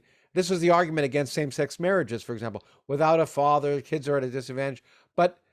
And that is not necessarily true. But without male role models, young males are at a disadvantage. That's very different than saying that that either a single parent is not a good parent, or that you can't have same-sex marriages. No, that's very, very important. For example, if you have captive chimpanzees, like I've worked all my life with captive chimpanzees, and you get a young male who could become the alpha male of the group, and he's adolescent, and he comes in, and he has never lived with fully adult males, you're going to be in trouble. That male has not learned his lessons in his life. He's going to be out of control. He's going to beat up everybody because he's stronger. Yeah. And he has no limitations, basically. And the best example of that was with elephants in South Africa, where they had a park where, because of the ivory hunting, all the big bulls had disappeared. And the young bulls became unruly, and they started to kill rhinoceroses and other wildlife, and they started to attack females, and they became very unruly and dangerous. And the only way for them to solve that issue was to bring in some fully grown bulls from another park, who within a day, everything was settled. They didn't need to do anything, these males. They just walked around and being big and strong, and no one messes with them. And within a day, everything was settled. And the testosterone levels of these young males went down. They came out of must that is there.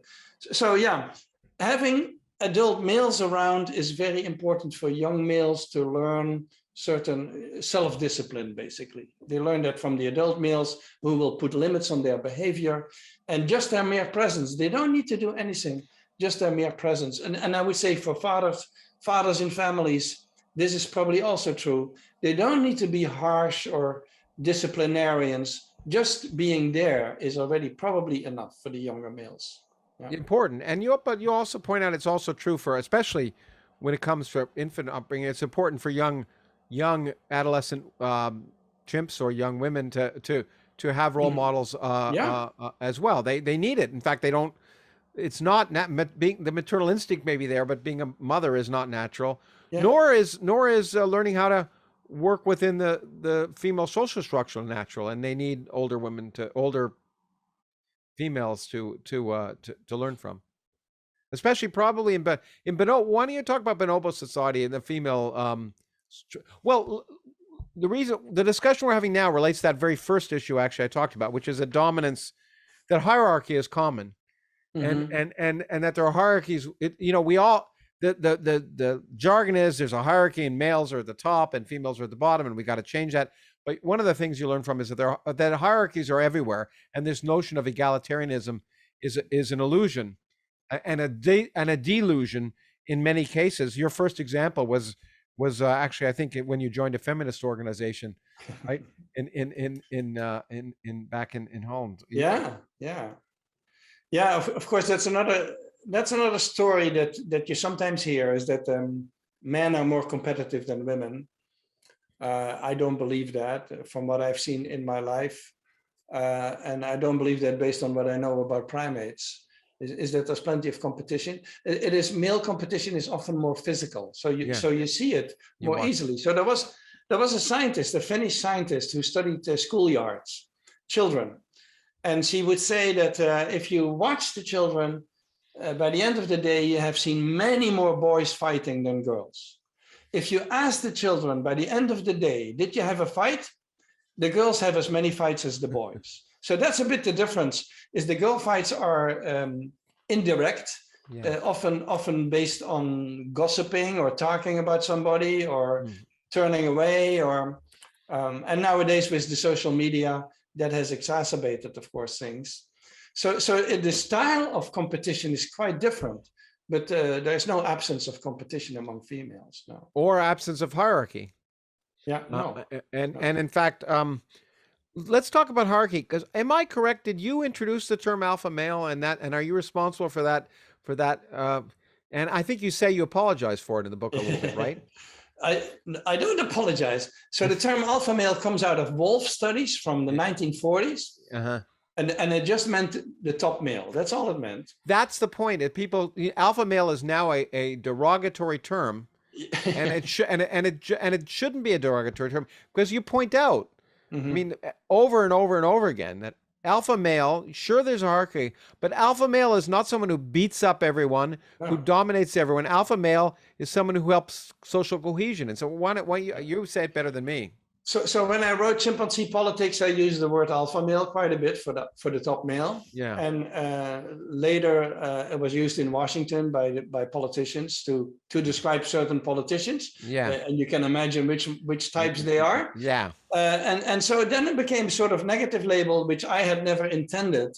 It was used in the business world for someone who basically has the biggest office and beats up everybody and lets everybody every day know that he's the boss.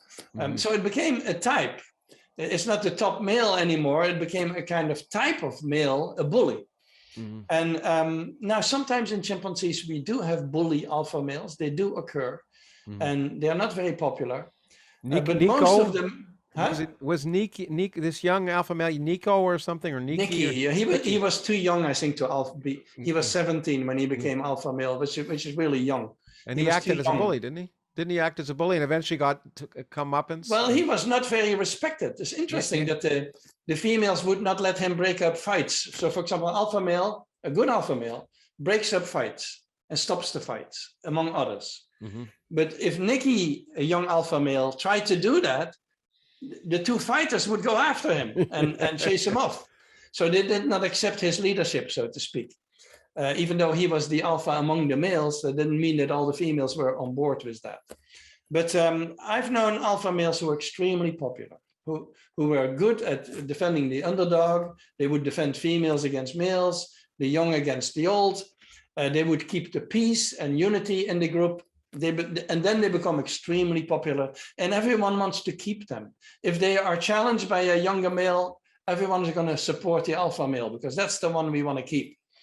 And if he's a bully, they don't do that. They don't defend his position. Yeah. There's a lot of interesting examples, and there are examples, I think, where Mama worked to exactly do that, to defend a popular alpha male, who without her support would have lost his position in that society, right? And Mama was very systematic in that.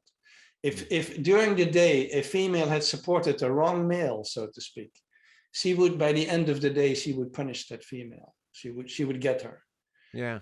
So I think she was very systematic on it, you know. Yeah, no, it's amazing. And this notion of alpha male and alpha female, which isn't used in our society colloquially, but exists in all of these societies as well, in all primate societies, and likely in ours as well.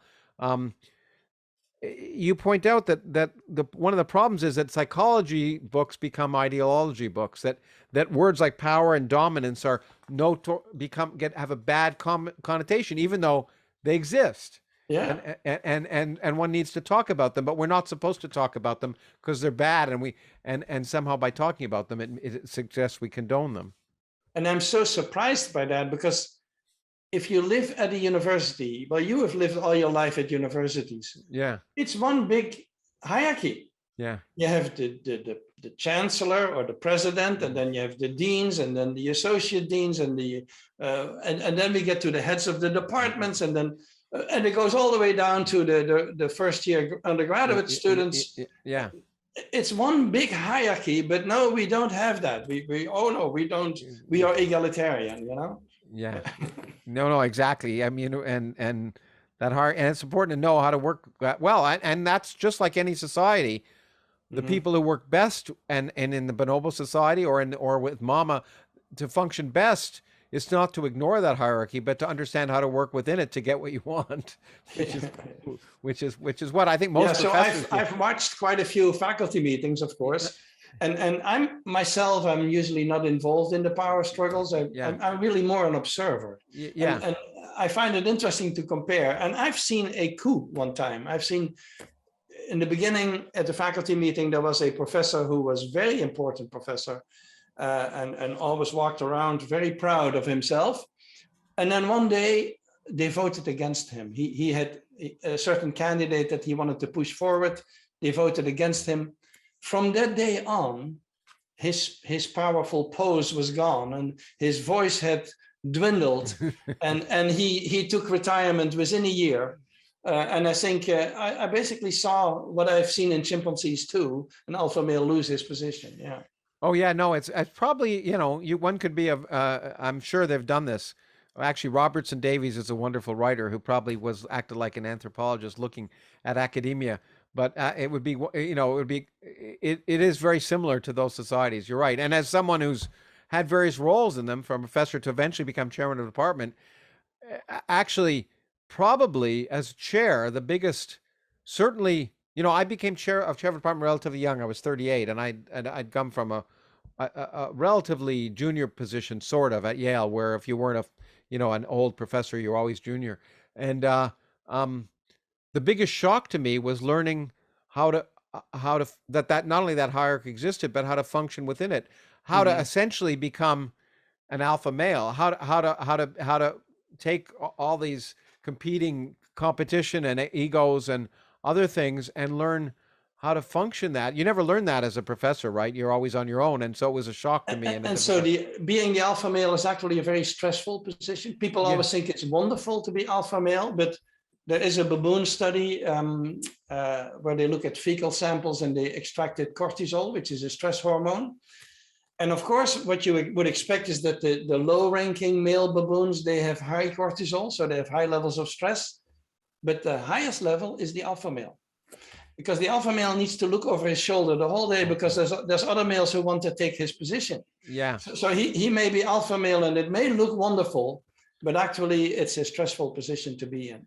And so that the fact of the alpha male as sort of gets a bad rap is clear, but actually it's a good segue, because you talked about baboons right now, and part of the bad rap that alpha males get, or males in general, came from early baboon studies, as you spent a whole chapter on. And baboons are not as closely related to us as... No, they're monkeys, first of all, so they have tails, and they have a very big size difference between male and female, much bigger than we have, or bonobos and chimps have. They have enormous canine teeth, the males, and so they have another advantage over females. Yes. And there was an early study where they threw them together at a zoo in the wrong sex ratio. I think they put 95 males with 5 females, and it became a bloodbath. And that study was popularized over and over as this is how primate society is. The males fight over females. They are very dangerous. The females have no say whatsoever in the society. So it became, even for baboons, this was not correct, but certainly for a comparison with us, it was not correct.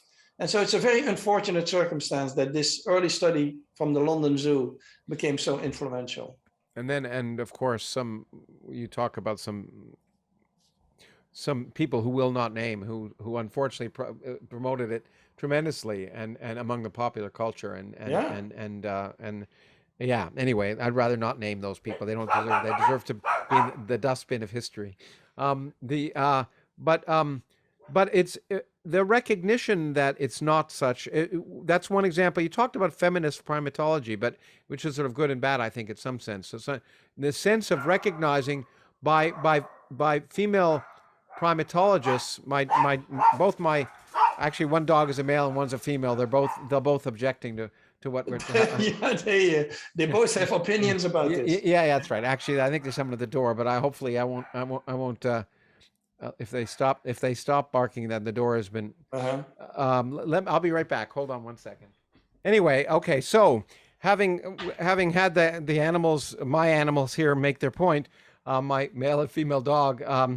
The feminist primatology was it gave an opportunity. Am I right that you mentioned earlier because female primatologists began to look at more of the female relationship? That was sort of the beginning of understanding that there were different that it wasn't that the role of sort of alpha males was different, and the role of and the dominance patterns in society were different, right? In primate society. Yeah, and it changed our view of how mating was arranged, because we had this impression that the male hierarchy was all there was to it. Like the alpha male does most of the matings and gets most of the offspring, and females have very little say in it.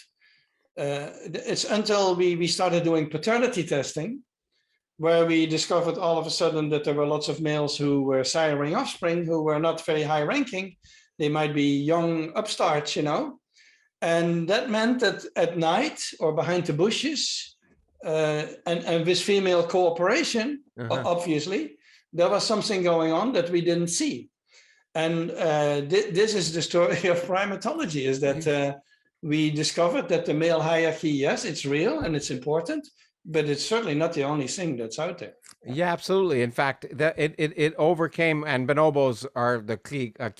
Even in Chinksauer, bonobos are the sisterhood of bonobos are key counterexamples where female group power is an incredibly important thing, but it also removed the illusion of no female choice or that females were passive sex partners, which that notion, not just bonobos and dolphins, where as you point out, I mean they're active seekers of sex, and the fact, and also the illusion of monogamy, of sort of social monogamy versus biological monogamy, which biological monogamy seems to be much more of an illusion than ever imagined. Not just by doing these. I was fascinated by these paternity tests where you point out, most if you're watching, it looks like most of the mating happens by the dominant male. Yeah. But they sire, something like 25% of the or some small number of the total number of.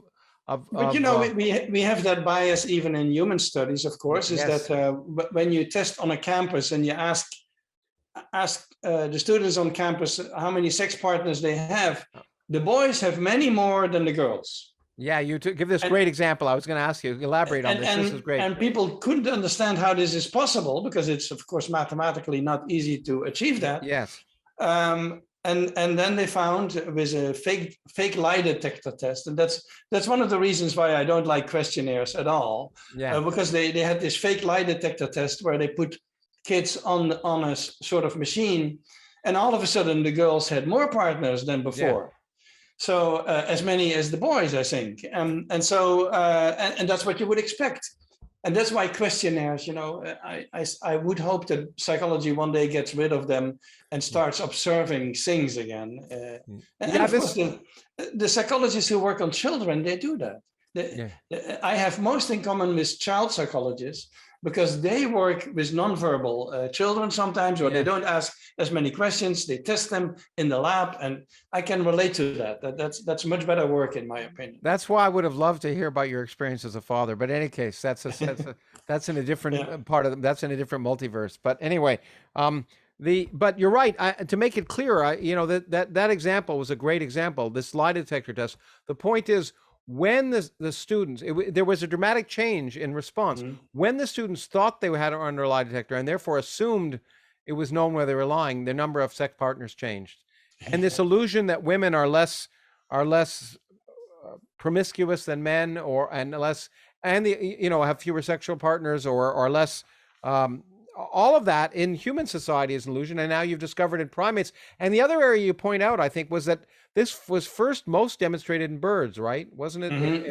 And the bird studies were the first. Yeah, because birds, everyone talks about all these partners for life, and a kind of David Attenborough kind of beautiful scene in a they're partners for life, but it's not the case. Maybe you want to elaborate. Yeah, we always admired the birds for their monogamy.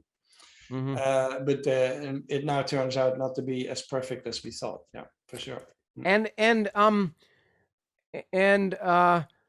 the point that from an evolutionary perspective, while I know you had differences with Richard Dawkins and his interpretation of selfish genes, the point is that reproduction is selfish, not in the sense, it's a misinterpretation, I think, of selfish, right? I mean, if he made that mistake, it was a momentary one. The selfish gene doesn't have to do with selfishness in individuals. My disagreements with Dawkins are minor. Because we are both. You mentioned Tinbergen in the beginning. He's a student of Tinbergen. He's a student. We're both from the same school of thought. And then the point. The point is that, but it's reproduction. I mean, that's the ultimately we're driven to reproduce.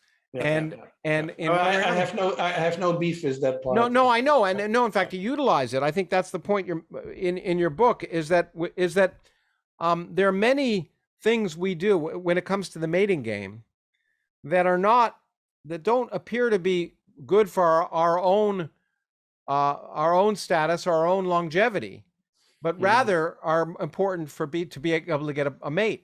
To be able to get a mate, and many of the things we do as humans and are not the evolutionary meaning of fitness is as you point out, is a very different meaning of fitness than it's not being in good shape and being muscular or anything else necessarily. The evolutionary meaning of fitness is what allows you to propagate your genes in some sense. Yeah. So. For female sexuality, that actually matters, because you may ask, why would females have a lot of sex with a lot of partners? Exactly. Because you could say just one good partner would be sufficient a couple of times, and she would be pregnant and would be fine. Yeah. So this has been a puzzle that women anthropologists like Sarah Hardy or biologists Paddy Gowady, they have theories about that. Is why female sexuality is so proactive. One of the theories is that it's a way for them to prevent infanticide. If males are friendly with females they had sex with, which is what we think is a rule that males generally follow, because they don't know about paternity, but if they follow the rule being nice with females they had recently sex with, they're going to favor their own offspring in some way. If that's the rule that males follow, then for females to have a lot of sex with a lot of males is actually advantageous. And so we have these evolutionary explanations for female sexual proactivity. Another one is to introduce genetic diversity. If you're a bird and you have a mate, maybe you want to have among your eggs a few eggs from other mates. So genetic diversity is important. So we have theories about it. And we don't. Well, actually, it's more than theories. You point out, and I'm glad. I mean, I was going to discuss all of those things, but I'm glad you brought them up. But you point out, in even human societies, we know that it's more than just a theory. There are societies like the Beri tribe, I think, in South America, where specifically females have sex while they're pregnant. And it's viewed in the society as that every man who's had sex with that woman plays a role in some sense in their offspring. Yeah, yeah. It's very interesting that these things happen. Yeah, and we have, of course, a Victorian view of monogamy as being the perfect arrangement, but there's many societies who have very different arrangements. Yeah. Yeah, very different arrangements, and in fact, it's, as you say, it's a social it's a social monogamy, and it's much, and it just, the reality of the world is as I think I remember reading a study that at least in across almost all species, at least 10 in species where there are well-defined fathers, at least 10% of the children are not. It's certainly true for humans throughout history. 10% of children are not the children of their fathers. Oh yeah, those are hospital studies I've heard about. I'm not sure what I believe about them. 10% sounds extremely high, but yeah, it's possible. Yeah. Yeah, well, in any case, it's but what you point out is that sexual. I was fascinated. Let's talk about sex for a little bit now, not just gender sex, but sex, because the bonobos Yeah. is particularly. But um, that sex plays a huge role in power and in interactions, specifically in bonobo societies. But that sexual selection favors potential mates rather than that than as I say, rather than your own longevity or your own, the things you do for sexual selection. But I was amazed. I can't this the chimps and faces and butts were just amazing to me. That example, I was. Why don't you tell about the example? I was talking to my wife about it when I read it, because I thought it was the importance of. Anyway, why don't you talk about it? Yeah, so we did a study to see if chimps could make distinction between faces of males and females and categorize them. Mm-hmm. And we thought the easiest way would be to match them with a behind. That is because the behinds of males and females are totally different. The females have these pink balloons and the males don't have them. So that's totally different. That's for the So we thought primates. we did tests on touch screens with chimpanzees to see how they would categorize these things. And by accident, we found out that they recognize individuals by their behinds.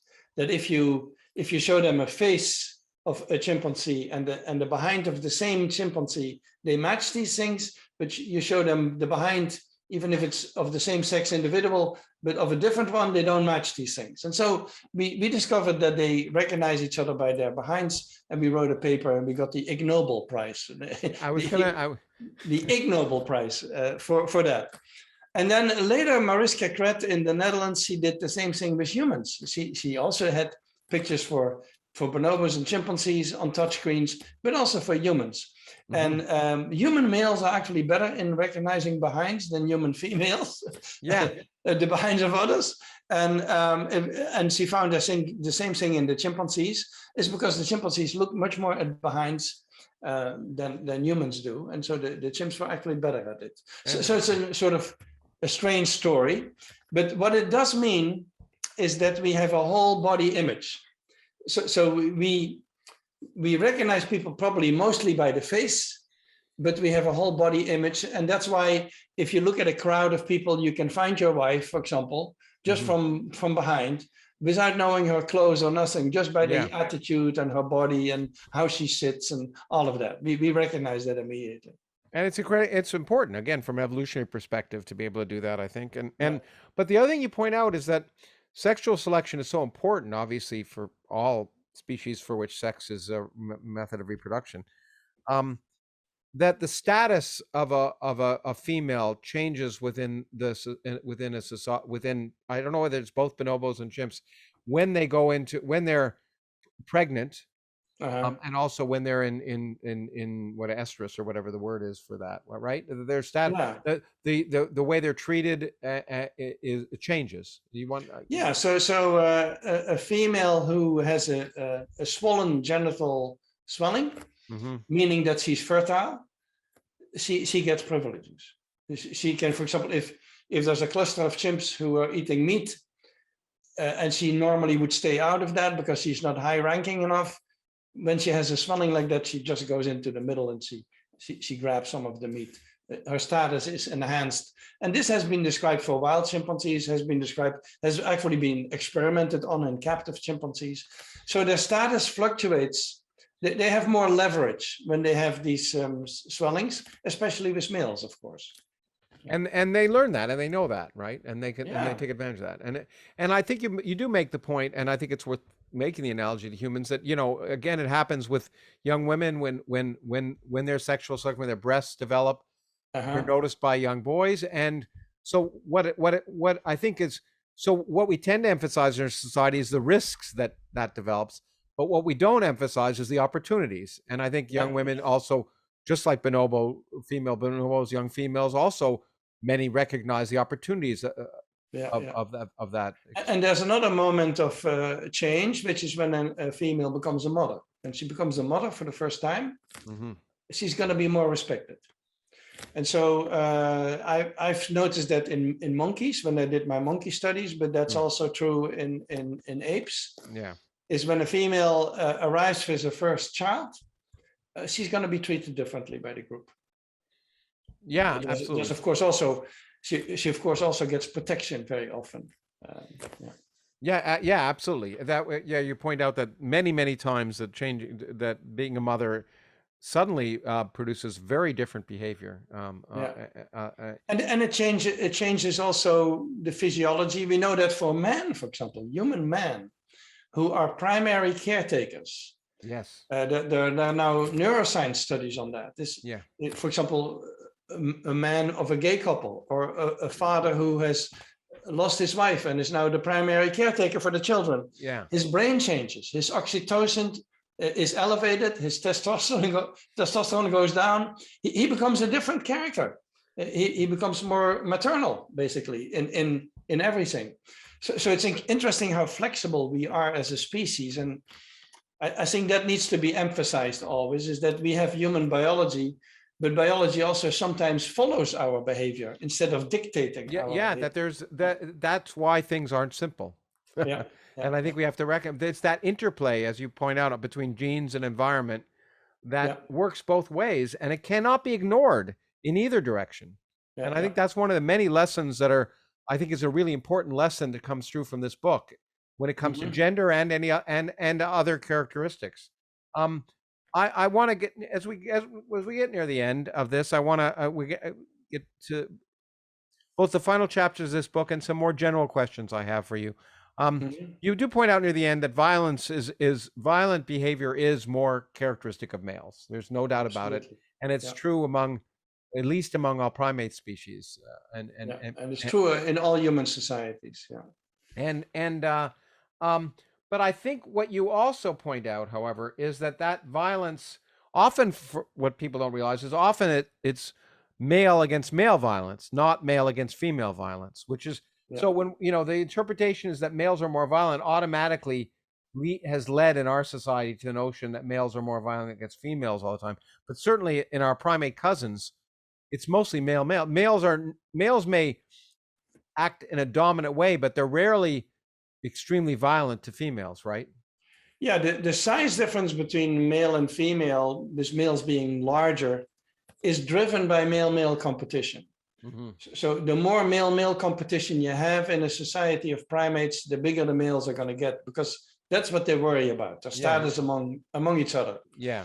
That they can use this against females, this size difference, that's a sort of secondary. And they do. They do show violence to females, but it's less common. In the chimpanzee, it's less common. In humans, it's less common. Most of the homicides in human society are male to male. Yeah. But yes, they can use it against women. And I've argued that maybe the fact that we have separate families who have separate homes very often has exacerbated the situation in humans. Humans have more rapes than other primates. Humans have more violence, I think. And during the COVID crisis, for example, when people were locked up in their homes, domestic violence increased in humans because of that situation that we have. So we have a society in which women have fewer defenses against, because in a primate society, if a female is attacked by a male, there's at least other females who can help her out, and they do that. Yeah. And bonobo society is the prime example of that. The females help each other out in these situations. And does it also happen sometimes the males all help out too? I mean, if there's a bully? Sometimes, yeah. Especially high-ranking males may do that. Yeah. And I think that's an important point, because one of the unfortunate generalizations, or at least, generalizations made from the fact that males in all these species are more violent, is that males are inherently a danger to females, which is not true. And in particular, one hears about rape culture. One hears about the fact that somehow in our genes, as a masculine genes, is rape. And you point out that rape occurs very, very rarely, if at all, in at least in primate cultures. It seems to be a human cultural activity more than a biological one. Yeah, so in the primates, only in orangutans, it is fairly common for younger males, not the fully grown males, but the younger males to rape females. In other primates, extremely unusual. In chimpanzees, it's very, very rare. In bonobos, it's totally absent. So rape is more a human pattern. Yeah. And one of the things that actually, when it talked about violence, and I think, well, there's been recently there was a big case of some celebrities related to the question of who was being abused. And the point is that males are often the targets of violence and are viewed as expendable, not just in war, in human cases. But one of the things you point out, which I was interested by, when you point out that when asked whom they would hypothetically push in front of an oncoming train to save others' lives, 9 out of 10 participants of both genders preferred to throw a man rather than a woman onto the tracks, which I thought was a very interesting, men are expendable. Since I was born right after World War II in Europe, I always have to think of that. If I had been born 50 years earlier, I would probably have ended up in an army. I would probably have been killed on a battlefield. And we see that now in Ukraine. We see that women and children can leave the country. Men cannot. Yeah. They cannot step on a bus and leave the country. It's just going to be impossible. They're going to be blown up in the air. So during wartime, being a male is not an advantage. It's in the peacetime, and that's why we have the gender discussion, I think, to some degree. Yeah. Is during peacetime you see the male privileges, and we say we need to reduce them or eliminate them. But during wartime, being a man is really not an advantage. Yeah, but also, but I'm going to push back a little bit. You're absolutely right. Those are two generalizations, but it's also true that in peacetime, I still think most violence, certainly most violence in the primates, and I think probably most violence in society is still male on male. Yeah, it is. And so it's not. I mean, we have this illusion that somehow, as I say, males are always the abuser or the aggressor, or are never the victim of violence, and often they are the subject of that. And I think when one sees that, and certainly in the primate societies that you've discussed anyway, that and it comes out of the wrestling and everything else. The fact that males tend to want to be physical in a non-sexual way with other males, but as you point out in one of the later chapters, they also like to be physical in a sexual way with other males, and that's the you wouldn't call it homosexuality so much in the sense that there's a unique male-male sexual bonding, but in chimps and in bonobos, and perhaps I think you probably talk about other primates, male-male sexual relationships are not uncommon. No. At all. And of course, in bonobo societies where sex with, as far as I can tell, anything that moves is common, is female. There's a huge female sex is very important there because it is political also. It has an effect on that sisterhood that they need to have to dominate the males, because they collectively, female bonobos cannot dominate males on their own. They need a sisterhood to do that. Yeah, which is an important lesson, I think, for society in general, that if we're concerned about that, as you say, that having that females in a bonobo society can be dominant, as they are dominant, but only dominant as a collective in some sense, because they have that sisterhood, and that's probably a relevant an important lesson maybe in our society as well as we think about these things. But to conclude the book, I mean, I think I wrote at the end of your last chapter, which is called On Dualism, I wrote biology, and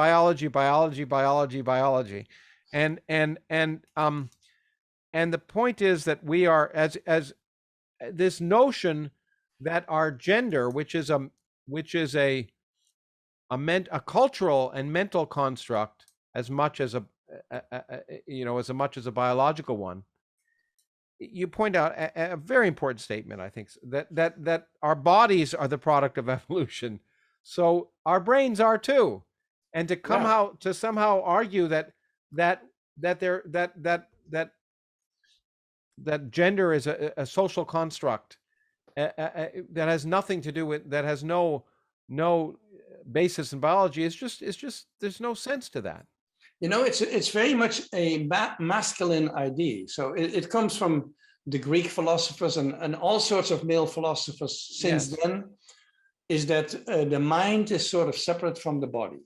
The body drags us down, the flesh is weak, all of this, but the mind sort of floats up in the air. And especially the male mind, of course, the male mind is absolutely wonderful and superior to everything else. Superior to animals, superior to women, superior to children, you name it. The adult male mind is absolutely superior. And you see that reflected in, for example, the fact that it's almost only men who want to preserve their brain. They want to put their brain in some freezer, and they think 100 years from now, we're going to unfreeze it, and all sorts of wonderful thoughts are going to come out of it. I don't know how they see that. Or you have these hermits who lock themselves up and try to deprive them of food and women and all sorts of things, because their mind is the only thing that matters, their body. So it's a very masculine thought. It's true. It's true. I never thought, you don't hear of female hermits very often, do you? No. It's a very masculine thought that was adopted into the feminist movement at some point, where they started to say that the body was not so important. It's the mind. It's the mind that's most important. But the mind is part of the body. The mind is not, at least the brain is part of the body, and the mind sits in the brain, so to speak. Maybe. Or, according to some, it sits in the whole body, actually. Not just in the brain. According to some, it's an illusion. But anyway, go on. Yeah. So that whole mind-body dualism is nonsense from a biological perspective. It doesn't exist. There is no mind separate from the body. And so we need to get rid of that. We need to respect biology and respect the brain and respect our background. Yeah, one of my favorite paragraphs, or I have a lot of favorite paragraphs, is outside science and sometimes within, a common belief seems to be that while our bodies are products of evolution, our minds are ours alone. Humans aren't subject to the same laws of nature as animals, and we feel and think the way we do because we freely choose so. I consider this to be a form of neo-creationism. It neither denies nor fully embraces evolution, as if evolution came to a screeching halt when it reached the human and only the human neck, thus leaving our lofty heads alone. Yeah. And I think that this notion, you try and argue that kind of dualism is part of the problem, and the notion, and it leads to notions that are counterproductive related to gender in humans. The fact that gender plays the two notions, that gender is somehow completely socially derived without a biological basis, and the fact that somehow we can ignore gender and live in a gender-neutral world, are both denials of biology. And your book is a testament to that, the evidence against that, by looking at amazing examples, of which we've discussed a few with the different primate species you talked about. To add a optimistic note to that, is that I think psychology is changing. Mm-hmm. I've seen psychology change over the last 30 years that I was a professor there. Because of the neuroscientists. They're increasingly neuroscientists, and they know that a rat brain and a human brain, and that's why they compare them, they work in much the same way. We have a bigger brain, but otherwise they work in the same way. And I think the neuroscientists are changing. Psychology used to be quite separate from evolution and biology, and that is changing. So I'm optimistic. About psychology, I'm quite optimistic. About anthropology, less so, because I think they keep going back to humans being unique and special and different from everything else. Yeah. Well, I think there's a reason why neuroscience has the word science in it and psychology doesn't. But anyway, that's my personal That's a personal. I probably get angry letters about that too. But let me read the last two paragraphs of the book because I think it's important. Um, Everything we do reflects the interplay between genes and environment. Since biology is only half of the equation, change is always within reach. I think that's the point you're making, is that there's hope for us. Okay, Mhm. few human behaviors are rigidly pre-programmed. I'm a biologist, but I'm also a firm believer in the power of human culture. I have direct experience with how gender relations vary from country to country. Within bounds, they're subject to education, social pressure, custom, and example. And even the few aspects of gender that resist change and seem unalterable offer no excuse to deprive one gender of the same rights and opportunities as the other. I have no patience with notions of mental superiority or natural dominance between the genders, and I hope we'll leave those behind. It all comes down to mutual love and respect and appreciation of the fact that humans don't need to be the same to be equal. A beautiful way to end, but we won't end there. Because I have three or four general questions for you Uh-huh. related not to this book, but it's a very, I really enjoyed it. And as always, I learn, my perspective of myself changes for the reason that you wanted to. As I learn more about the universe, this is why I'm a scientist. As I learn more about how nature works, I'm often Yeah. surprised, and it affects the way I think about myself. And the book difference is not a it's not a political scribe or in any way. It's a scientific discussion with amazing examples, some of which we've discussed here from a bunch of species with whom we share a tremendous amount and Mhm. undoubtedly share biology. Let me ask you. Um, I know the answer, but I've thought about this because I've been writing about consciousness, especially talking to a number of neuroscientists who don't think animals other than humans are conscious. Huh. And I know, and let me talk. Why don't you talk about animal consciousness? You, I think, judging from your writing and your experience, do not think that there's clearly you feel primates are conscious in essentially almost every way that we are. They're self-aware. Do you think they're Yeah. self-aware? They plan. They all of the they can tell they have they understand the me. Do you think they understand the me inside their bodies as Yeah. them?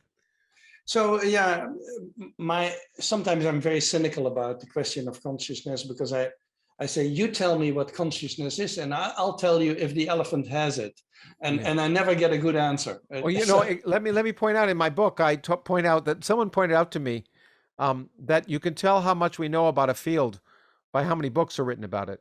And there's so many books written about consciousness that tell you. And indeed, when I tried to read a lot of them, what amazed me is no one defined was people were very hesitant to define what they meant by consciousness. yeah, well, wasn't there a book? Was that by Dennett? Consciousness Explained. Yeah, yeah, And by the end, I still didn't know. yeah. Yeah, After reading all those books, I'd love you to read that final chapter of my new book because I tried to get it accurately, but certainly I came to the conclusion the book is about known unknowns, what we know we don't know, and what's very damn clear to me is that we don't know consciousness. I think so you have Rumsfeld as endorser, or well, no, and in fact, actually, it's interesting. I don't know when this will come out before the book comes out, but it's called The Unknown Unknowns in the UK. But my American publisher wants to change the title for that very reason that you pointed out, because it is a Rumsfeld quote. But my feeling, by the way, is that while I disagreed with almost everything Donald Rumsfeld said or did, I listen to people, and sometimes they say something intelligent, and so it's so back to consciousness. Of course, I think there's continuity between us and the other primates in self-consciousness, in consciousness, in sentience. I have written a whole book about emotions, yeah. which I think includes feelings, which are internal states of consciousness. But there are certain things that we humans cannot do without being conscious. You cannot plan a party tomorrow for your friends without consciously deciding who's going to come, what music you're going to play, what you're going to drink, what kind of food you serve. You have to consciously think about all these things. Now, we know from studies on the primates that they can plan ahead. We have observations in the wild of them picking up tools and using them 2 hours later at a different location. So they must have been planning to go there. Yeah. But we also have now experimental studies on birds and primates that show that they can think ahead to future events. I don't think that's possible without a consciousness. So that level of consciousness, I think, of knowing what you know, that's called metacognition. Yeah. We have experiments on that. Planning ahead, episodic memory, thinking back to specific events. We have evidence for all these things, and they are conscious states in humans. So I do believe that. Yeah. Yeah, absolutely, and certainly planning ahead is a key. And as far as I know, from having read about this, that actually it is just birds and primates that really have those are right now the only two that clearly have Yeah, examples of. that we have experimentally demonstrated. Yeah. Yeah.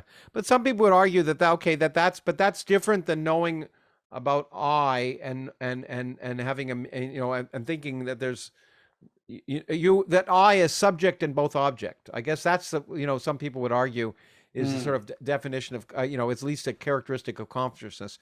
I is an object of danger and is clear, but I is both a subject and an object. And my But sense is that you feel that there's no if people difference. make these statements, I'm always inclined to be the empirical scientist and say, how do we know that an animal does not have that? Yeah. So for example, if you are a monkey and you're in a tree and you need to jump from one branch to the next, you need to know about your body mass and can that branch keep my weight? And you need to have a lot of experience with your body in the environment. So you do need to have an eye.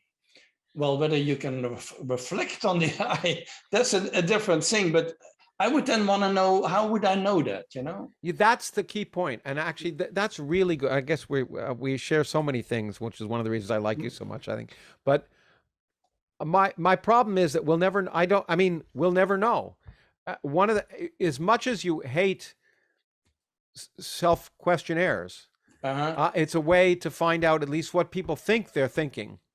Yeah. And unfortunately, I think that one of the things that we can observe behavior, but and we can learn a lot from behavior, but that still doesn't tell us what's going on inside their heads. And while with people, the only way we have is to ask them, and often that is a false clue of what's going inside their head.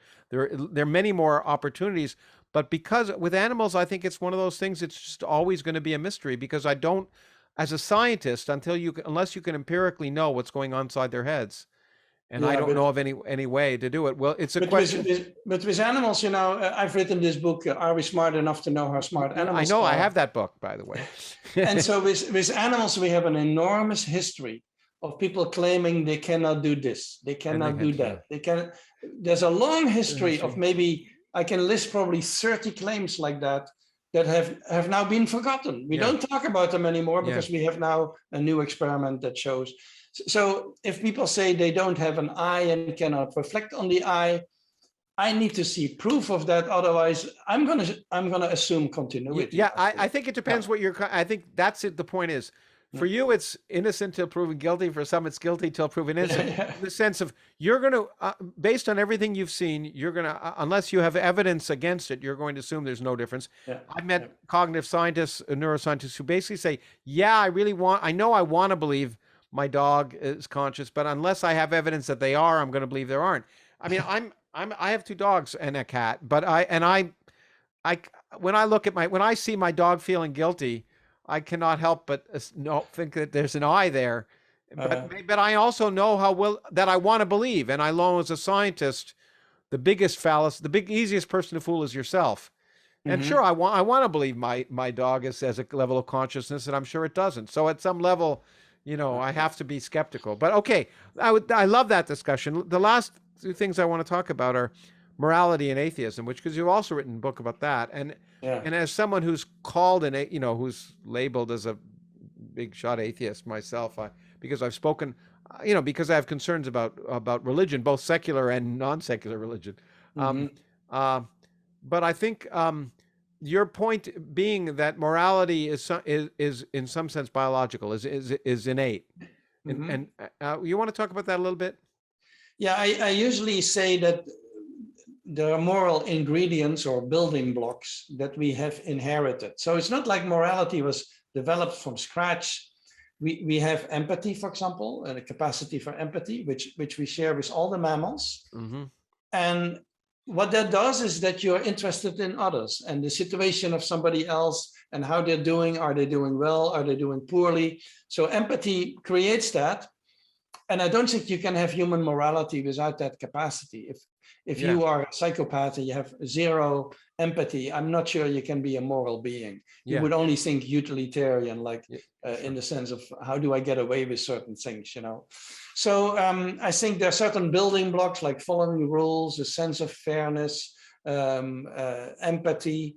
There are certain building blocks that we have put into our moral systems. I'm not sure that a chimpanzee, I would call a chimpanzee a moral being in the same sense as we are. But some people attack me over that and say, why not? Yeah. My main reason is that chimpanzees don't have a discussion over what kind of moral rules to follow and don't have a justification. They don't tell you, this is why we do it this way. They don't have that. But then others say that there are human societies, and some anthropologists, they will tell me there are human societies. You ask, why are you doing it this way? They will say, that's how we've always done it. That's the only argument they give you. Yeah. They don't have a justification system for their moral system. Or their justification is just as you can show is clearly false. The people will invent justifications for things and why they're doing without because reason is a slave of passion. For me, I agree with you completely in that sense. But there's one thing I add, I think, because I think Hume also said you can't get aught from is. But my point is I don't think you can get aught without knowing what is. So for me, the second aspect of morality, that this is why for me science is so important, is that only if you know the rational consequences of your actions can you be moral. If you don't know them, then everything's random. And so while it may require one step beyond pure science, science tells us empirically how the world works. But that's why I think. But the gap between is and ought, Hume was much less absolute about that than his followers. The followers, they called it Hume's guillotine or something like that. But Hume was much more circumspect about it. And remember, Hume believed in empathy. He thought that empathy and sympathy, he called it sympathy at the time, that sympathy was central to morality, the moral sentiments. So that's an is right there. Humans have sympathy. That's an is that goes into the moral system. So I feel a certain kinship with Hume, even though he warned against the is-ought divide.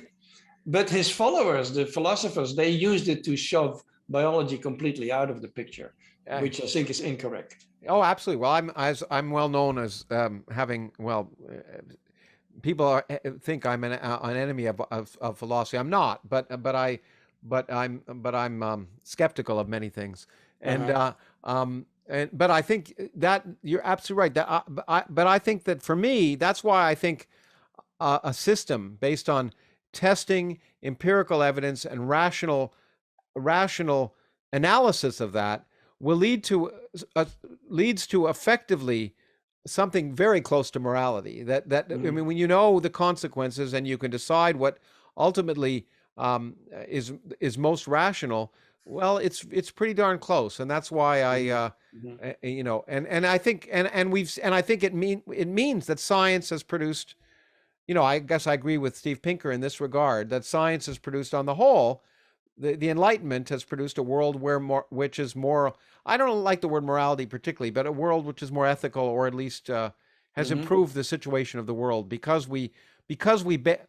and when we start foregoing the use of empirical understanding and testing how the world really works in order to govern ourselves, and unfortunately we're seeing it more, in my mind, almost more and more today, then we have a dangerous future. And let me end then with saying that you changed my morality, or at least my ethics, in a very important way. I think I've told you this before, and you were kind enough to give me your little video, which I own. Even though you told me to destroy it, I keep it and watch it. And that's the famous video of the monkey and the monkeys and the cucumbers. I asked you for it, and it's a great. I love it. It means a lot to me, and it is an example. Well, why don't you just say the example, and then I'll tell you what it means to me. Well, that little video clip is the most watched animal experiment in the world, because I think it's 200 million people who have now seen it. Great, and more, and more people should see it, I think. But anyway. And the video clip was made 10 years after we did the experiment. Oh, wow. Because we had done the experiment with maybe 20 monkeys, a lot of different monkeys. They would get different kinds of rewards for the same task. 2 monkeys side by side. One of them would get grapes, the other one would get cucumber. And grapes are much better than cucumber. If you give both of them cucumber, they both do the task many times, 25 times in a row without any problem. As soon as you start giving one grapes and the other one still gets cucumber, the cucumber monkey doesn't want to work anymore. Gives up on and becomes angry and agitated. Angry, and throws the cucumber away. Won't even eat the cucumber. And shakes the cage. It's such a beautiful and I look at that and think about it, and my wife and I talk about it all the time, because so many times in my life I ask myself, am I being a monkey? When I think about something was perfectly good, but then I'm looking at something else and it's the grape, and suddenly what I have is no longer good enough for me. And then I sit back and laugh and say, hey, don't be a monkey. And my wife says to me all the time, because of that video, don't be a monkey. So I have you to thank for that. And it has changed my life as much as anything else. And my knowing you and we've been together, and I've enjoyed our discussion today, and I've learned a tremendous amount from you. And I thank you for everything you've done, and I thank you for your collegiality and friendship. So thank you. You're welcome. You're welcome. It was a great discussion.